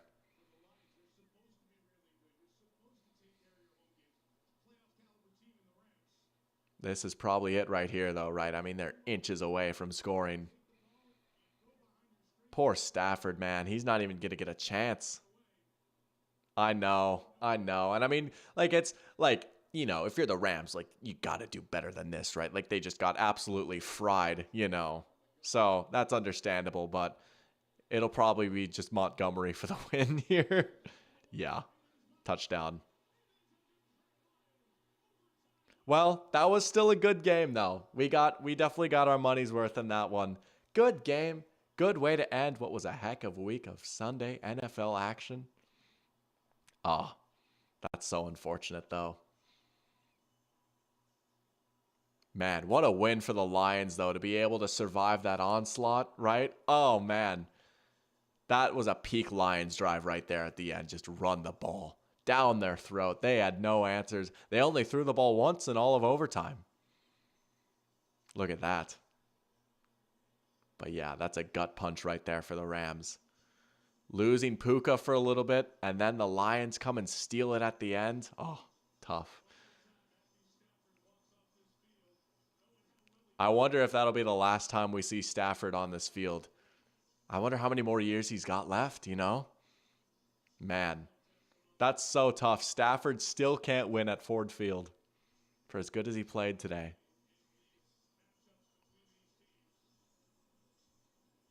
Heck of a game, though. That was a good game. All right, we're going to wrap things up here. We got Gabe popping in there at the very end saying Falcons. Hey, good result for Tampa Bay. I'll say that for sure. But thank you guys so much for tuning in. That was a fun little game, right? We got a little overtime football. Got to end NFL Sunday Week 1 on a high note. I plan on going live yet again tomorrow.